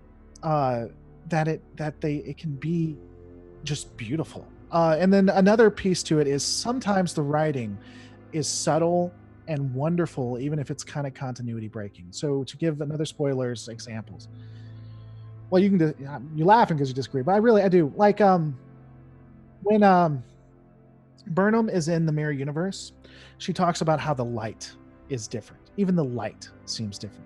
And then they tie it into how, again, this is continuity breaking, but they tie it into how Terrans in the mirror universe can't stand how bright the other light is, right? The writing in that, just take away the fact Star Trek, the writing in that I thought was poetic. I thought that was kind of a neat way to do that. So it's absolutely an utter garbage in the end at the end of the day, but they had a lot of good stuff there, and I love Tilly. I don't know why. I know I'm the only one that does that. It's such a shame. In my opinion, her appearance in STO sucked. Like, actively was horrible. It was such a disservice to the... I know it was Mere Tilly, but still, it was a terrible misuse of the actress. Yeah. So I don't know. How much of that do you agree with, Akira? Because you were laughing and coughing at the same time. I thought I was killing you. So I'm sorry. When they... God, where do I want to go with this? He's dying. I am dying, yes. We're all dying, actually. At least until So, hey, Karen. Good to see you again. This is Loreweek. I know you don't really join my streams all that often. We're just kind of chatting, and I'm chatting with other lore here. Lore Reloaded, who is a much bigger and more popular YouTuber than I am. So... And we're spoiling the hell out of Star Trek, which is why the spoilers tag is up, by the way. So, FYI. So, speaking of spoilers of Star Trek, when I... giving a few seconds, found out that they were going to the Mirror Universe, and I found out that that's the direction that they were happening. My first thought was awesome. Then I found out that the Mirror Universe has cannibals and the light thing and like rooms filled with torture chambers, and there's also a ship that's powered by a star which is destroying the multiverse. Right. And somewhere along the line I was like, huh? And it just lost me so hard that even though it's one of the more interesting, and I'll agree with you on this point, it's one of the more interesting elements of Discovery Season 1, it's also, in my opinion, the worst part of Discovery Season 1. Yeah, I was going to say, most people love the Mirror Universe. They think it's the best. I was curious your thoughts on most people just absolutely loving it. I mean, I disagree with people on a lot of things. Some people like Assassin's Creed Odyssey, and those people are wrong, but... No, I kid. But one of the things I always champion is how awesome it is to have people disagree on things and actually be civil about it. It's something I legitimately believe in as a concept, so right. I'm with that. As long as we can be civil, as long as we don't go at each other, we're all good. Should Star Trek Discovery have stayed in the Mirror Universe? Yes. That's my answer. And even keeping in mind what I just said, I still stand by that.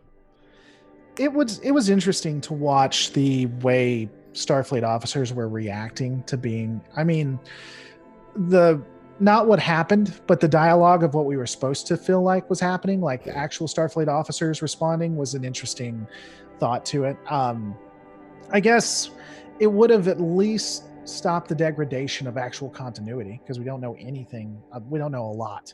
Yeah, there's huge holes in the Mirror Universe. So that could have been an opportunity for them to be like, well, now we don't have to worry about breaking continuity to a large degree. Yep. Although they do still have to have Cisco be born and fall in love with the same woman. Right. I'm sorry, the Mirror Universe is so stupid at a baseline. It's just a very core element. I've always held the argument that it's an artificial universe because it's the only thing that makes any kind of sense. Well, I mean, here's an interesting question for you. And maybe you've answered this. Maybe I've heard you answer this. I am of the opinion that in the Mirror Universe, the same people are born. They're just put under a different circumstance, and thus are different people due to what they grew up in. Mm-hmm. Not fundamentally the opposite of who they are. No. I've never believed in the opposite thing. Yeah. Because it doesn't make a lot of sense when you take a look at it from that end, especially with some character interactions and stuff. So, I was just curious about your opinion of that. So I don't want to get too much into it, but I've heard that theory in real life, that if hypothetically circumstances happen differently, the same woman would have the same child, that kind of idea. Mm-hmm. That there's a certain commonality to just the nature of how the pattern works, for lack of a better way to put it. It's an interesting theory. I don't actually agree with it personally, but it's not like I think it's wrong and terrible. It's just I think it's more likely that circumstances are circumstances, that there are trillions upon trillions of variables at all times. That's the way I tend to think of it. This is getting too deep and way away from Star Trek. I honestly do believe that because of the fact that we're biological entities with a brain that can be scienced, we may not have the ability to do it, but I do believe that the brain can ultimately be scienced. That in theory, technology could one day get to a point where you could tell what a person is going to do just based on every circumstance they're in. Like you said, there are so many integers that we could never do that right now. Yeah. But I think that the brain generally reacts to certain integers and impacts in a way that can at least determine what a person may be likely to do. I don't know. That's getting. I have to ask: have you read the Foundation trilogy by Isaac Asimov? Probably not. No. Oh my god! So I want you to read. I want you to find copies of that and read it. Okay. What was it called again? Foundation. Foundation, Isaac Asimov. Okay. Yeah, Bragwin knows exactly where I'm going with that. Psychohistory. You know exactly what I'm talking about. I suppose I could spoil it because you don't have to actually. So I'm actually a huge fan of Asimov, but I'll read it. I like Asimov too. I just I haven't read all of it. hey, Silder, I was just talking about you earlier. Yeah, Isaac Asimov, his big shtick, and this is to help sell anybody on the chat who hasn't read his stuff. His big shtick is he loves establishing concepts and then proving it right over and over and over, and then adding exceptions. Right. Proving it wrong, basically. That's like his writing style in a nutshell. And he does that with Psychohistory, and it's awesome. I'll just spoil this for you. So Psychohistory is what you're talking about. Right. Predict the future very accurately. And Psychohistory is proven wrong many times, and the biggest and most obvious way is because one person did one thing differently. Right. And because of that one person, history was so fundamentally drastically altered that it was one integer he basically couldn't predict. It was an integer he didn't even know existed, is what it boils down to. And that led to Psychohistory falling apart. And it's just, I love it. Anyway, sorry, I'm getting off topic. I'm going. Yeah, I'll read it. Sounds interesting. It sounds like something I'd be very interested in taking a look at. So. I didn't answer the question. What's the nicest thing I could say about Discovery? God, I don't know. I love the Dutch angles all the time and how much I feel kind of nauseous watching the camera work. You like being I love being nauseated. I love throwing up all over my desk while I'm watching Discovery. Well, I mean, every time we interact online, you're sick. So That's true. It's I love it. This is my thing. No, I don't have a good answer to that question. I know you asked that, and I know you wanted me to answer it, and I still don't have a good answer to it. I'm not. I can say that I despise season 1 and 2 of Enterprise, and I love season 3 and 4 of Enterprise. I look at Discovery, and it's hard for me to put any label on it. I have so little opinion on it. I am so de-invested in it. And that was why I gave this big speech about Discovery season 1. Nothing about it invested me.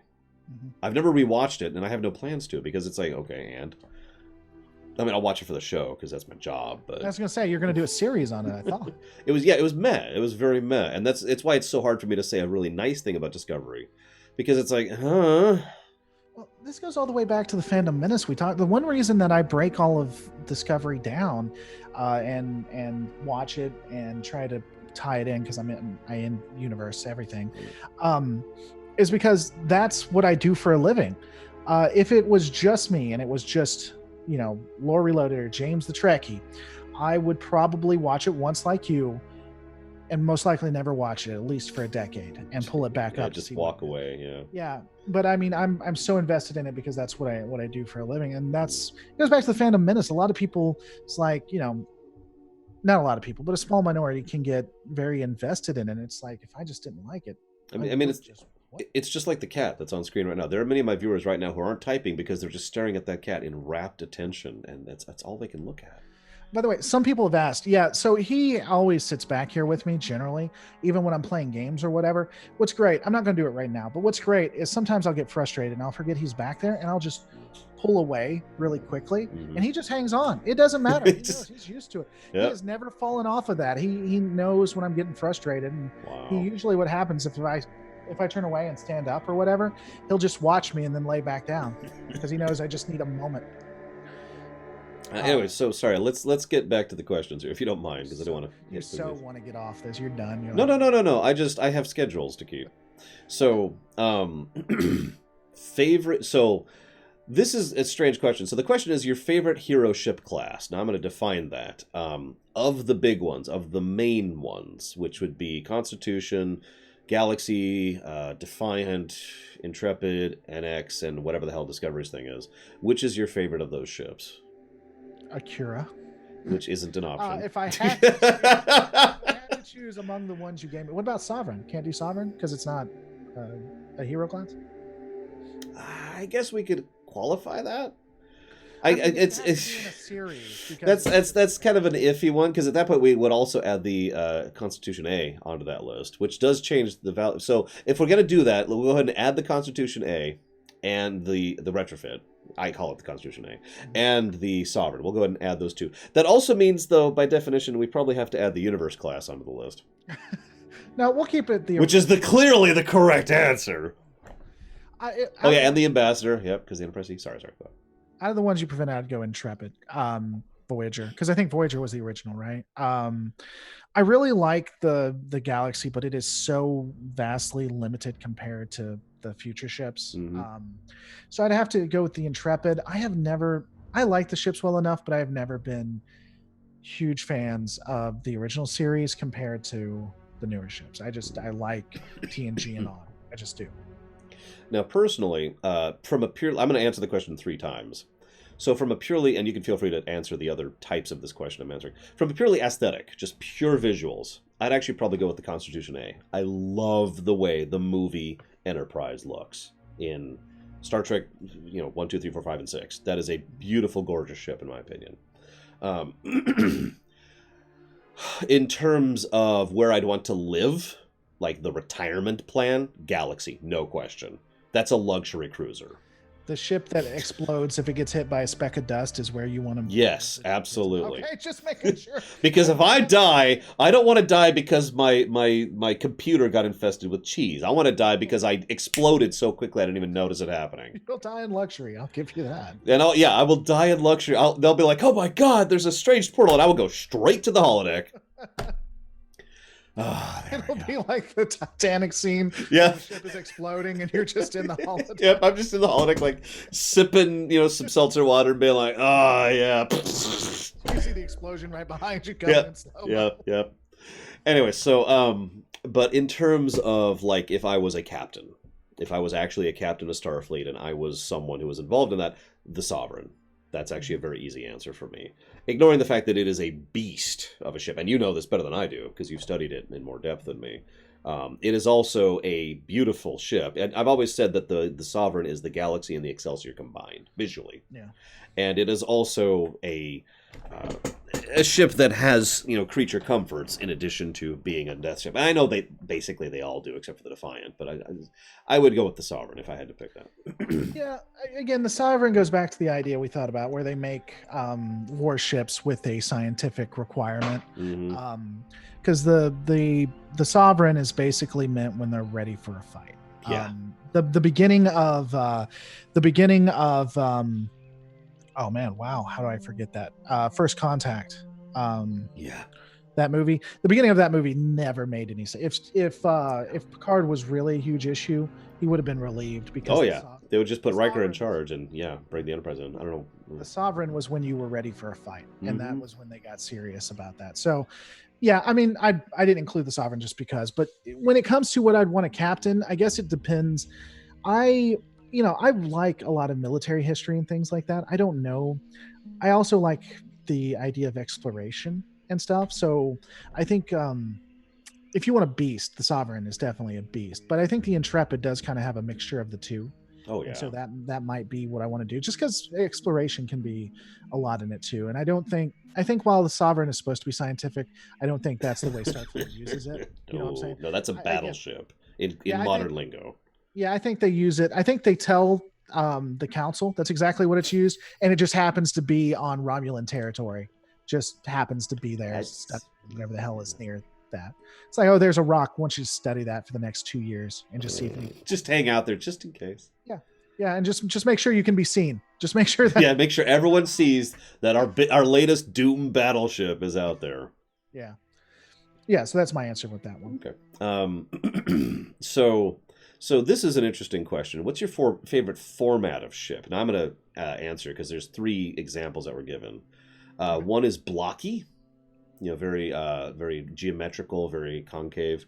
One is elegant, which is a lot of the Abrams stuff goes in that direction. I know that's not really the word you'd probably use to describe his ships, but there's always this really extra fanciful style to it, And then there's the traditional bird flying into the saucer nacelle look, right?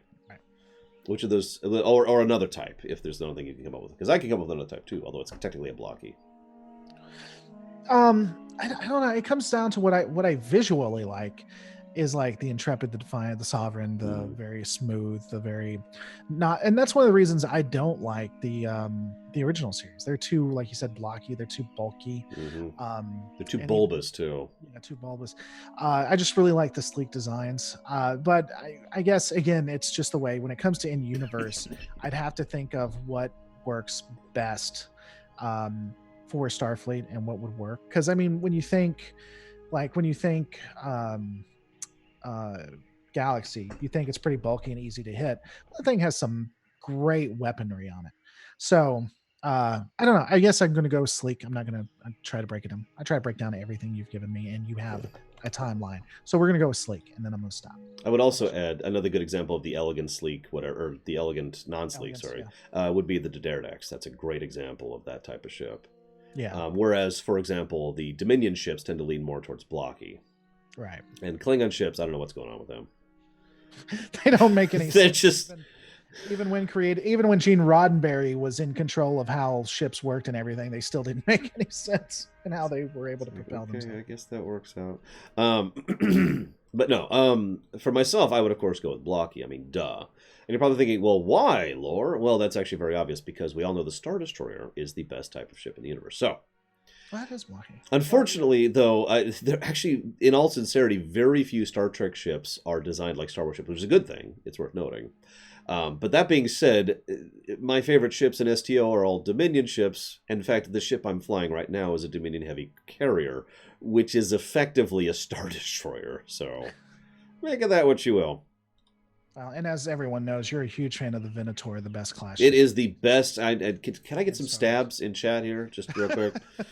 Okay, so now this is very important. I'm going to ask the question, but what I want is your first reaction. I don't want you to think about it. I want your initial reaction. Okay? Oh, it's hard for me. I know. It is. I'm not even being sarcastic. No, I know it is. That's why I prefaced this. Stupidest thing in Star Trek. Oh, Archer.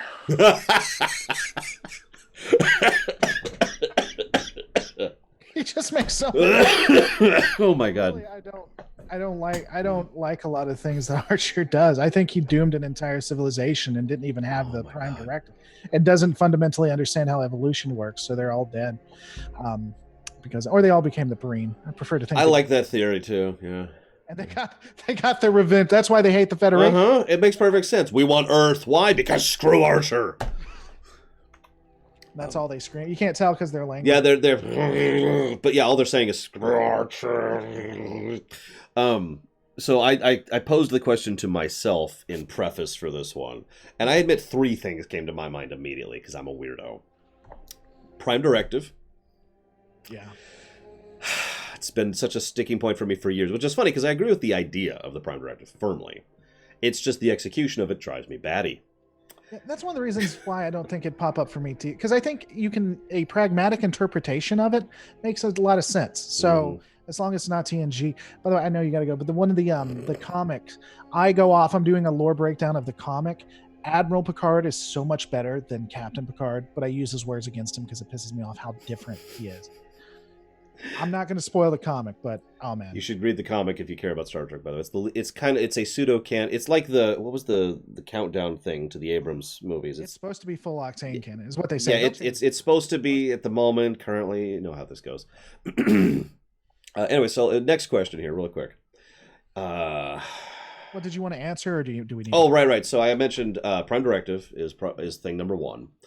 Thing number 2 is Nemesis. Just the whole movie. I know that's an out-of-character answer, but oh my god, analyzing that video was actually painful. Or moving, excuse me. Analyzing that video movie. I said it again. It's actually painful. Lamentation, wasn't it? Yeah, it was a Lamentation. That movie. Excuse me. And the third thing, and this is going to sound really stupid, but this is also an out-of-character answer, is Threat of the Week. I firmly disagree with the very concept of the Threat of the Week, mostly because of how they use it. Such a limiting way of writing. Yeah, it's just, okay, we need something to challenge the crew, so they need to be better than us, and we've never heard of them before, and we will never hear of them again. And the ship has to be in trouble. Yep. There has to be a ship threat for no reason. Measure of a Man was hated because the ship wasn't in trouble. Yep. That's the scene. And Family, worst episode of TNG ever. Yeah, anyway, so I have a couple other questions here. Let's see. Well, can I answer one quick question? Yes. Okay. It says, so how would you recommend I start watching Star Trek? Answer that I am question sure so many there are times. some suggested ways to do so in the internet. Well, the way I usually answer it is I would say you should watch the first, and this may surprise you, but I'd say you'd watch the first JJ movie, the first Star Trek 2019, and then tell me if you liked it. 2009, sorry. Yeah, 2019, that'd be this year. Tell me if you liked it or if you didn't like it. Based on that, that's how I'm going to tell you. My suggestion would be to start out, if it was okay but you weren't all about it, my suggestion would be like start with TNG, and then after you get through TNG, then look at DS9 or TOS is how I would suggest starting it. If you really like JJ verse, if you really was like, yeah, I just love this, then I'd suggest watching all of the JJ verse and then take a look at Discovery and see what you think. And then after getting through that, maybe go back and watch some of the nostalgia. It comes down to what kind of audience member you are, what you really enjoy, you know? Funnily enough, I have a similar answer, but I use a different launch point. I always say start with season 3 of TNG. Jump in, watch the first several episodes of season 3 TNG, because in my opinion, those are as I don't mean this as an insult or a thing. It's just those are as bare bones Star Trek as it gets, right? That is core Star Trek, season 3 TNG. If that's your thing, you're going to like Star Trek. And if you like the first few episodes, it's like 10 or so episodes in, and all of those are just, good examples of Star Trek, good and bad. If you like that, then I recommend you stop, and then you go back and you just watch everything in order. That's pretty much my usual recommendation. Well, and the follow-up, what if you absolutely hate it? I'm assuming you're talking about the movies. The reason why I have people start off with Star Trek 2009 is because I need to know the style or type of audience member you are.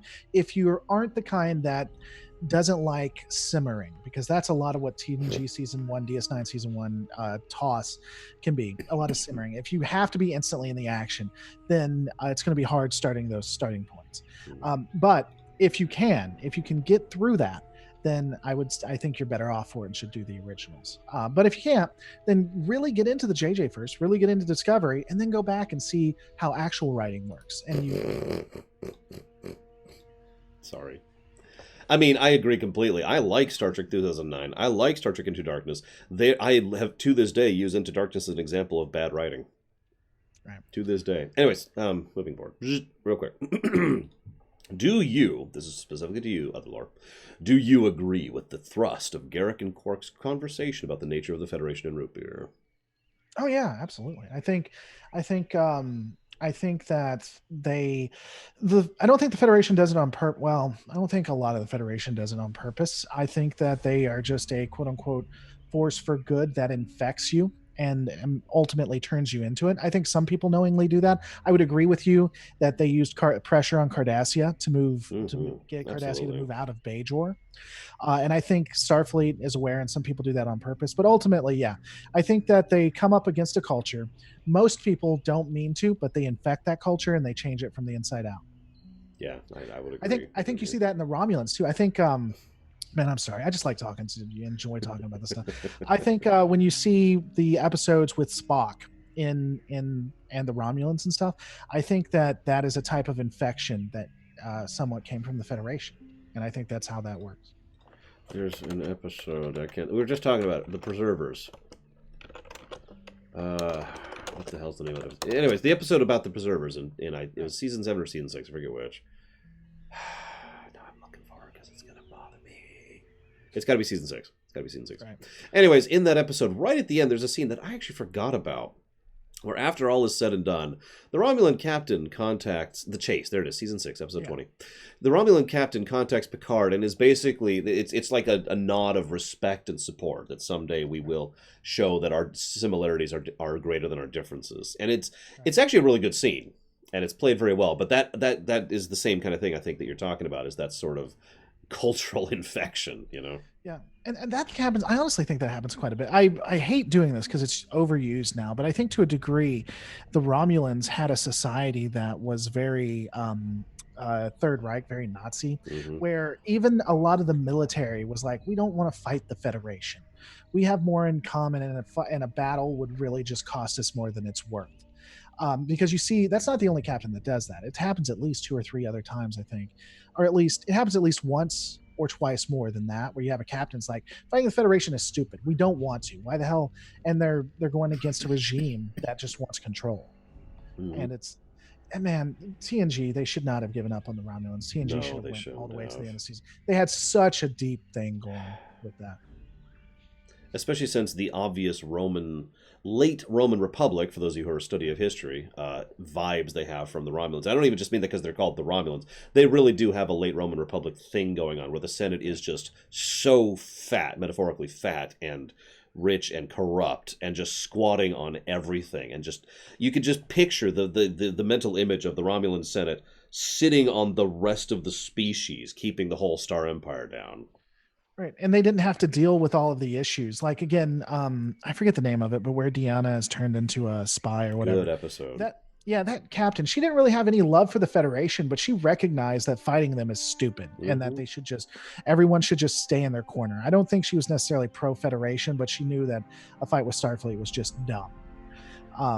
And you know, the thing I hate about that episode too is she probably was relegated to some deep place that's really cold, and she never. Oh yeah, she was screwed after the end of that episode. Face the enemy, by the way. They screwed one of the good ones. I mean, maybe it was worth it given what they got, but still, she was one of the reasonable commanders that they really needed in the military. Mm-hmm. No, I agree.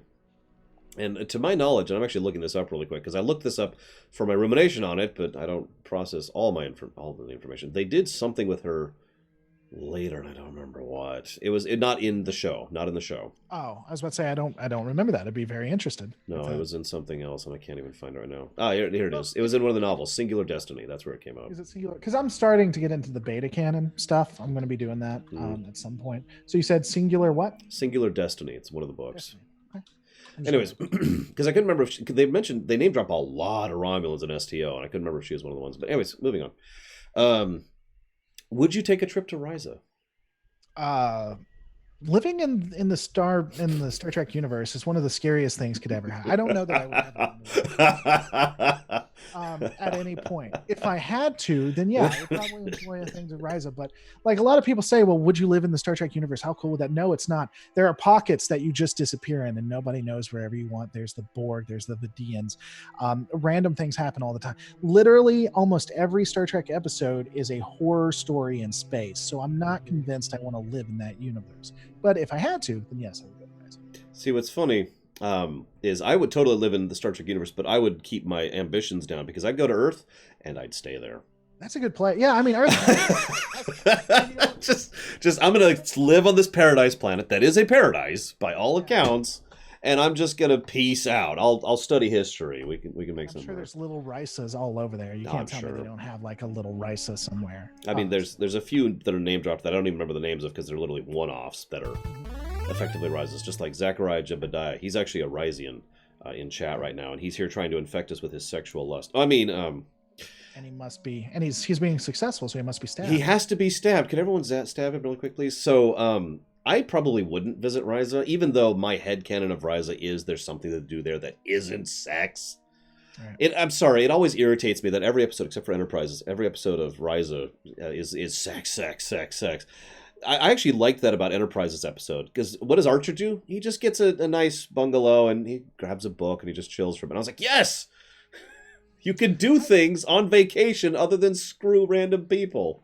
Well, here's my thing. I think Risa is just a very open and liberated planet, which means that you can, unlike the Western world, or at least the United States, where you can like just wear whatever you are on your sleeve, wear as much or less clothing as you want to, be as open or as closed as you want to be. And because we're a culture that like you can't even breastfeed in public, we're like, oh my God, that must just be a sex planet. No, it's actually just liberated, where people can be people. And it's so foreign to a cloistered, oppressed culture. I actually do I don't agree about the oppressed thing, because I don't want I don't agree or disagree with the oppressed thing. Let's put that I more was being clear. hyperbolic. I'm sorry. I know it's hard. What I do want to say, though, is I actually agree with you about Risa. I do think that Risians are just open, very, very open, and so that leans it so that. But of course, I tend to think out of universe, and I've researched the writers and the interviews and the makings of, and they've walked into each episode basically saying we need to sex up Star Trek, and that's kind of my problem with it. Yeah, they never done it. They don't do almost anything right when it comes to sex or romance. You and me, I don't want to get. I know you have a time scale. You and me disagree on some of the things too. I don't think there's really any good romance. Maybe one or two, but Tom and B'Elanna, excuse me.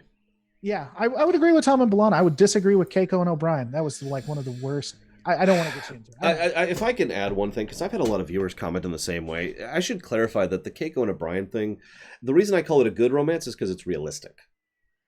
It's not what a good romance in real life should be. It is what I have seen many real life romances be, if that clarifies a little bit. I think this is a good breakdown of what you think. So you think a good romance is someone going off away from you for 6 months and getting mad because you start your own little thing to work because you're alone, and then getting mad at you because you want to do your own hobbies because they're not there. That is expecting you to be completely devoted. Is that how you look at relationships? That is not how I look at relationships. But that is extremely realistic, and you have to admit that is very realistic. I'm giving you a hard time. No, the Tom and B'Elanna thing was actually a lot more of a, to put it into simplistic terms, a healthy relationship, in my opinion. The two did have issues. The two did fight. The two made up. The two bounced off of each other and flowed back into each other. It was a really well done thing. It helped that both actors had absolutely amazing chemistry with each other. They had internal flaws and damage, like when B'Elanna thought Tom was going to be her dad, like her stepdad, right? So she was just freaked out. Yeah, no, absolutely. Anyways, real quick, I do want to say thank you, Zachariah, very much for the sub, and thank you, If and But, very much for the sub. Much appreciate both of you. Thank you so much. I've put If and Buts towards Battlestar Galactica Deadlock. Zachariah, I haven't heard where you want to put that one, so we're going to keep stabbing you until you tell me.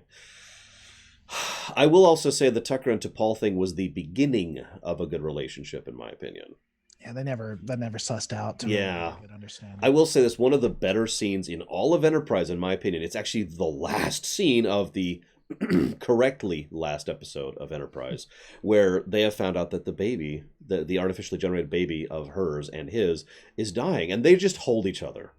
Yeah. It's a really touching, powerful scene, and it really shows the connection the two had.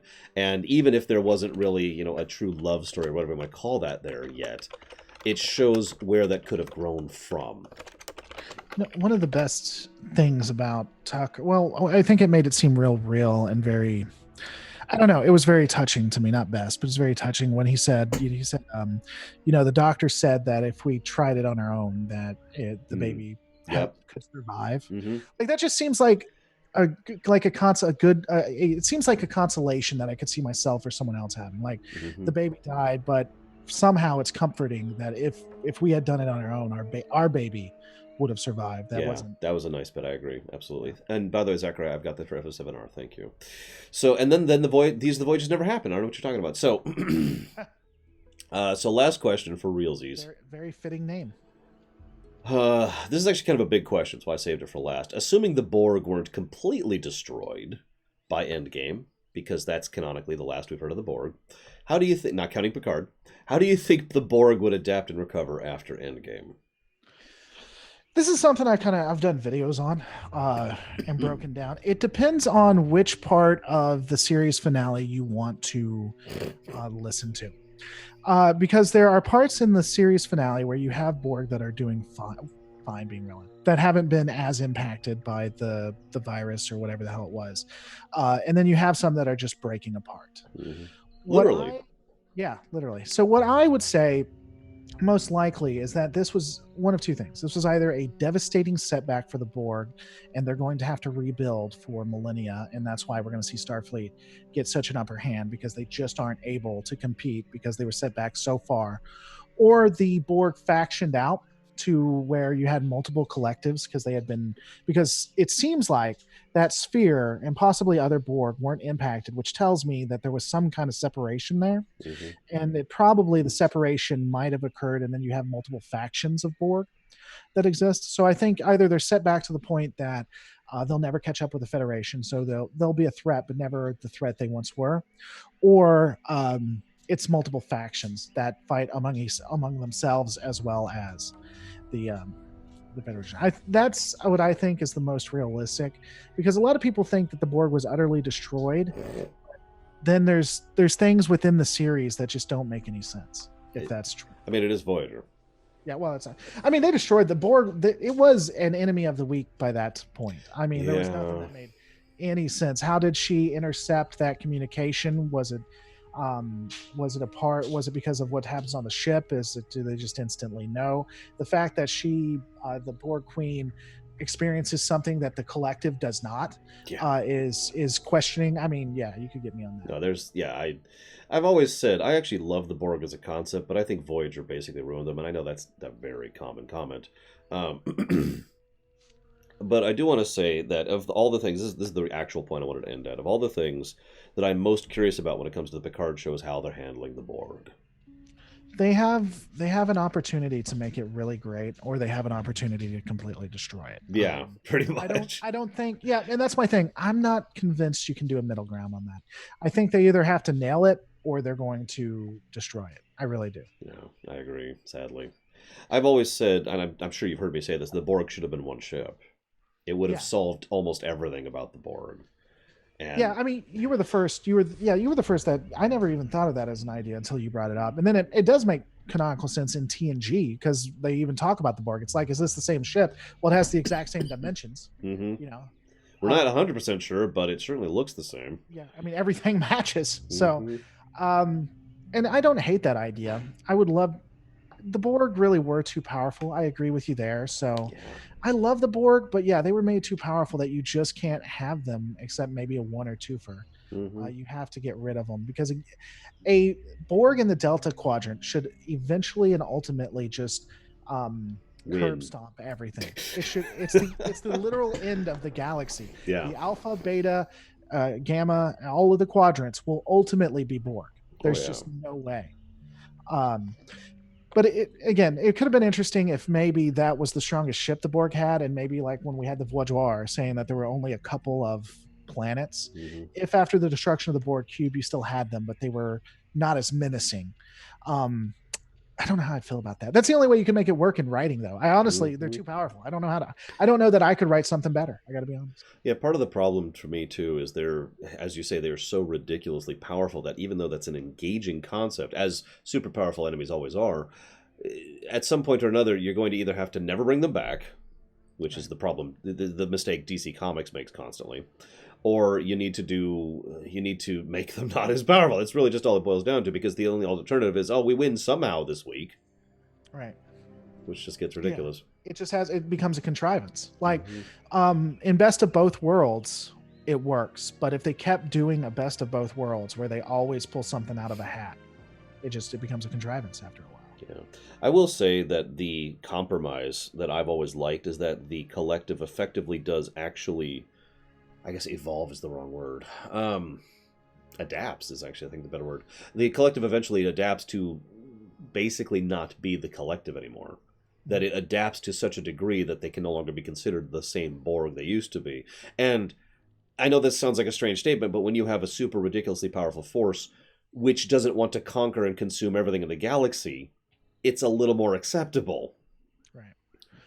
Well, and honestly, I don't know if you heard my theory on that, but that's the only way to explain what happens to them in the Delta Quadrant too. When they first meet them, they use these awesome, powerful subspace fields that you can hit once and you do all damage the first time you hit. But after that, you're never going to make a dent again. Mm-hmm. But in the Delta Quadrant, they actually have shields, which work different than those subspace fields. Mm-hmm. So the only explanation for that is that they did assimilate, and because of the assimilations of some of Starfleet, it actually de-evolved them to a degree, which you could try to write that. Like, they're this all-powerful thing, all of a sudden they assimilate something they shouldn't have, and now they're regressed, and they're trying to get back. Maybe you could write that. Yeah, maybe. I agree. What do you feel about the Borg farming theory? Which one was that one? So, Oh, what happens- no, I know that the one. reason why the Borg doesn't Yeah. curb stomp the Alpha Quadrant is because they love the technology they make. So they'll just send a Borg cube in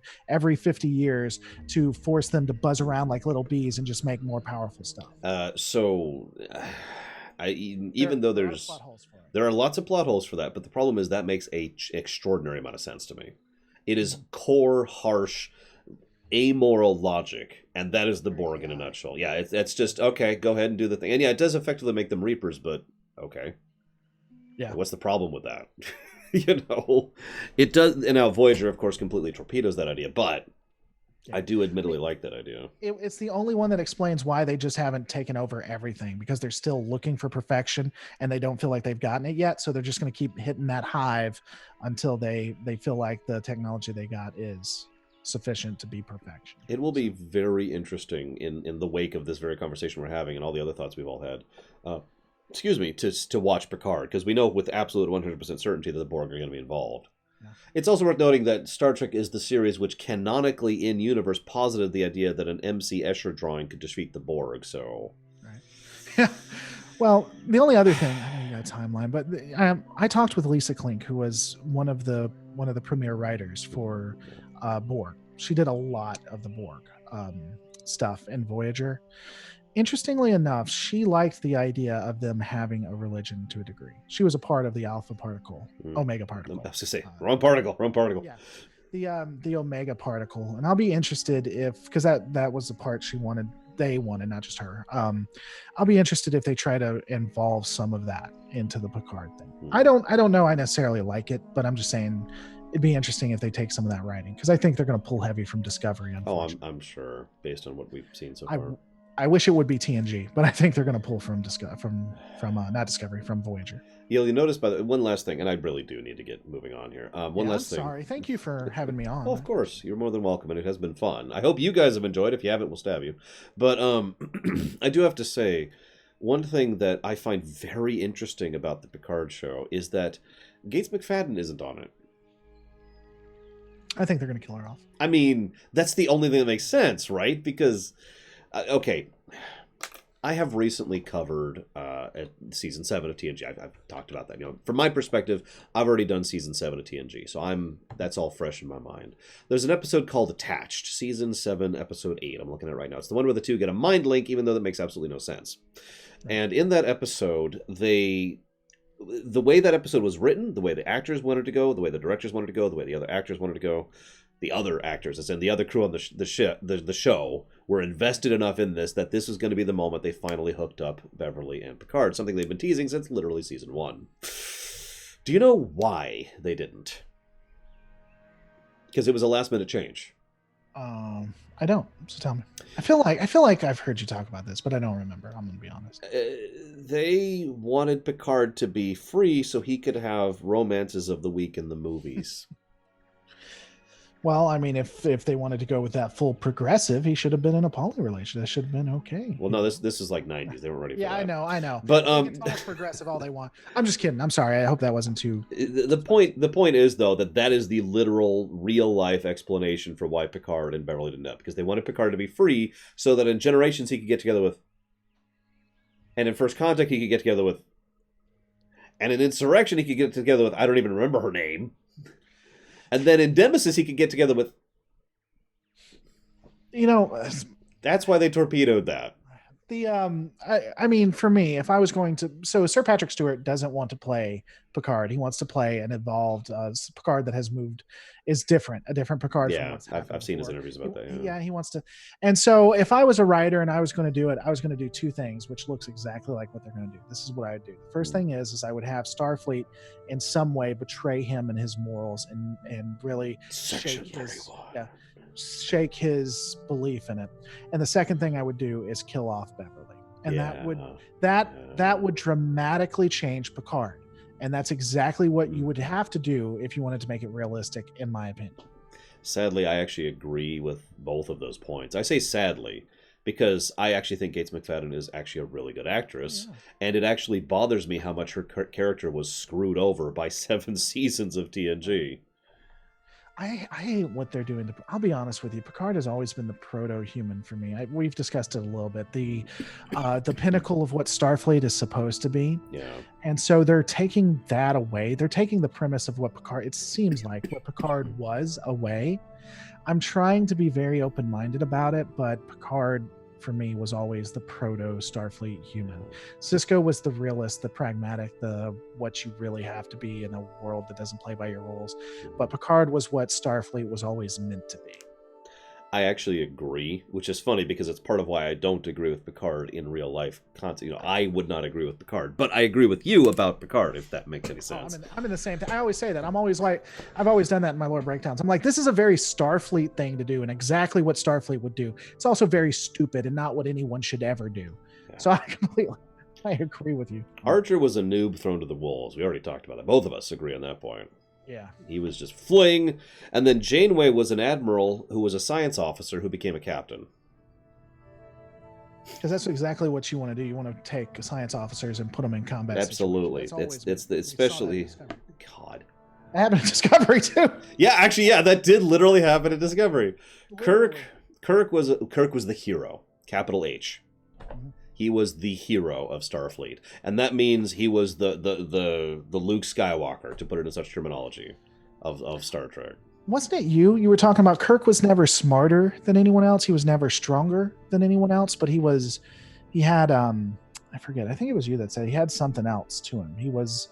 There's two things that I usually say he had. One is the mojo. He had the confidence. Mm-hmm. The other is, and this is actually directly connected to that, he had the confidence in his crew.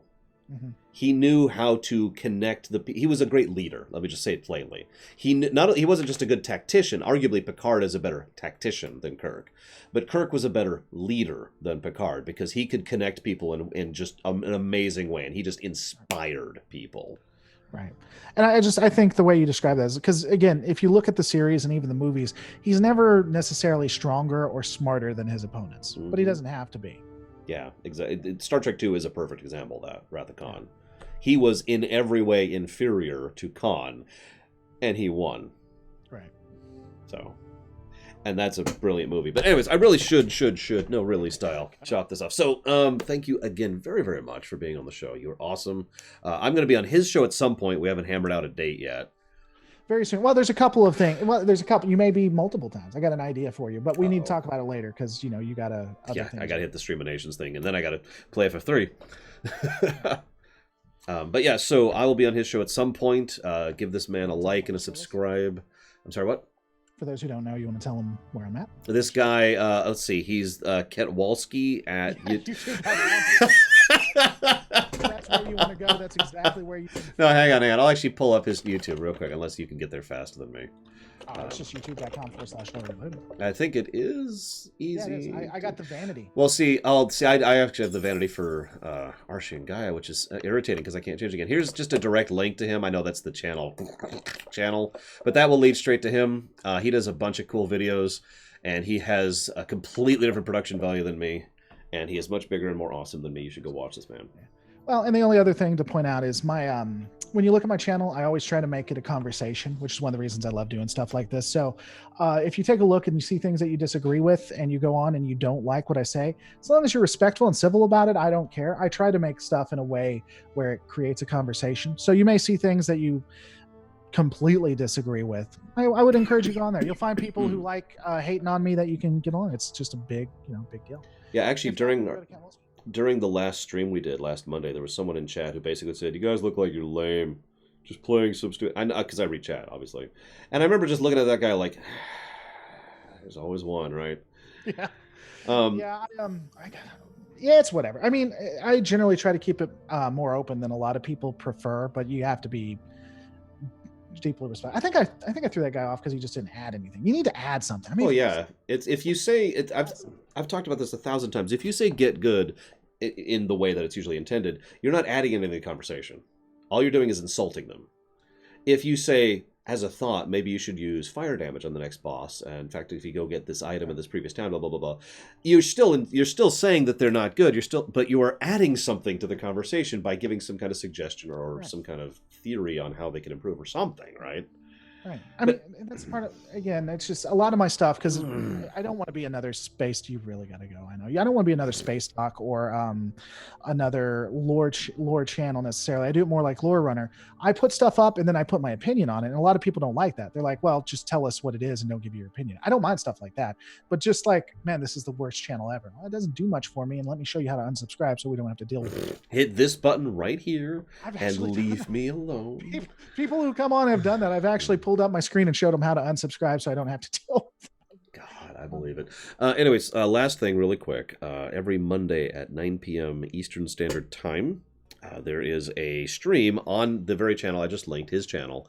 And YouTube streams is weird and terrible, but basically if you go to his channel and look at the latest videos at about 9 p.m. Eastern Standard Time, you'll see the stream there.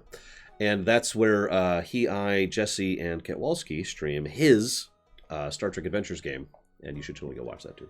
There's also a playlist if you want to see the background, and technically you could hit a little bell that alerts you when that stuff comes up. What my channel, it's what my viewers, they play what my viewers have deemed the most corrupt Starfleet officers that have ever existed. So, which, I gotta be honest, I actually legitimately disagree with that completely. But we will see how this goes now that we're totally joining the Tal Shiar is what it is, the Tal Shiar. You have, yeah, and it's, well, I mean, you say you totally disagree, but you can't count on one hand how many people you've discussed killing unironically. I went back and looked. On one hand, you can't count on one hand how many people, including people in the party. So you got me thinking now. Hang on. See, I personally, it's actually funny. I've already started to think that I'm playing the moral compass of the group, because I personally have only wanted to kill a very small number of, and I say wanted to. I've been willing to kill a very small number of people in the group. There's a difference between willing to and wanting to. Yeah, I mean, it includes the entire group, and being blasé about it or whatever. It's definitely the doctor that really is. Yeah. I think we should just go and murder everyone. I think that would be a better solution to the problem. I mean, he's very pragmatic about it. You guys, if you had destroyed the freighter, no one knows what we're talking. If you guys had destroyed the freighter, the issue does take care of itself. Oh yeah, and what's funny is out of character and in character, was looking at the freighter situation like, it really is just best to kill the freighter. It is the absolute best solution. But I in no way want to do that, because that's horrible. All right, thanks for the Polaron weapon. God, that's some Romulan stuff, right? Thanks for betraying your people. Yeah. Helping us out. Yeah, appreciate it. Now we need to save ourselves. Oh my God. Yeah, that's why I was so, like, if you remember, I don't know if you caught this, I was wanting to fight the Jem'Hadar ship, not run. The captain was the one who said to run, and I'm like, okay, we'll hit their sensors and then we'll run. Your rolls were so bad. I know we got to go, but it was just hilarious. So they wanted to disable their sensors and I think their engines or whatever. So you roll complications. So they realize you're doing it, and then you fire on the freighter because you want to make it look like you're attacking the freighter. But they don't know that. All they know is you've disabled their shields and their sensors and their engines, and now you're firing on them. Yep. That's so bad. Uh-huh. Yeah, my legendarily terrible dice luck continues. And then it did really well when we were doing simple maneuvers that didn't mean anything. Of course, yeah. It's one triple crit, or triple success rather, which is a crit. God, stupid. Anyway. So, thank you again for joining me, Other Lore. I do hope to do stuff with you in the future, not counting the tomorrow thing, obviously. You know how to poke me for future stuff, including whatever it is you were just hinting at. Everyone at home, I know we're actually really overscheduled. What I'm going to do is I'm going to kind of just bleed over and stream late today to compensate for this. So, you just want me to leave, and then you'll just continue going. So what I'm going to do is I'm going to stab Other Lore. No, what I'm going to do is I'm going to chop off the local recording. So...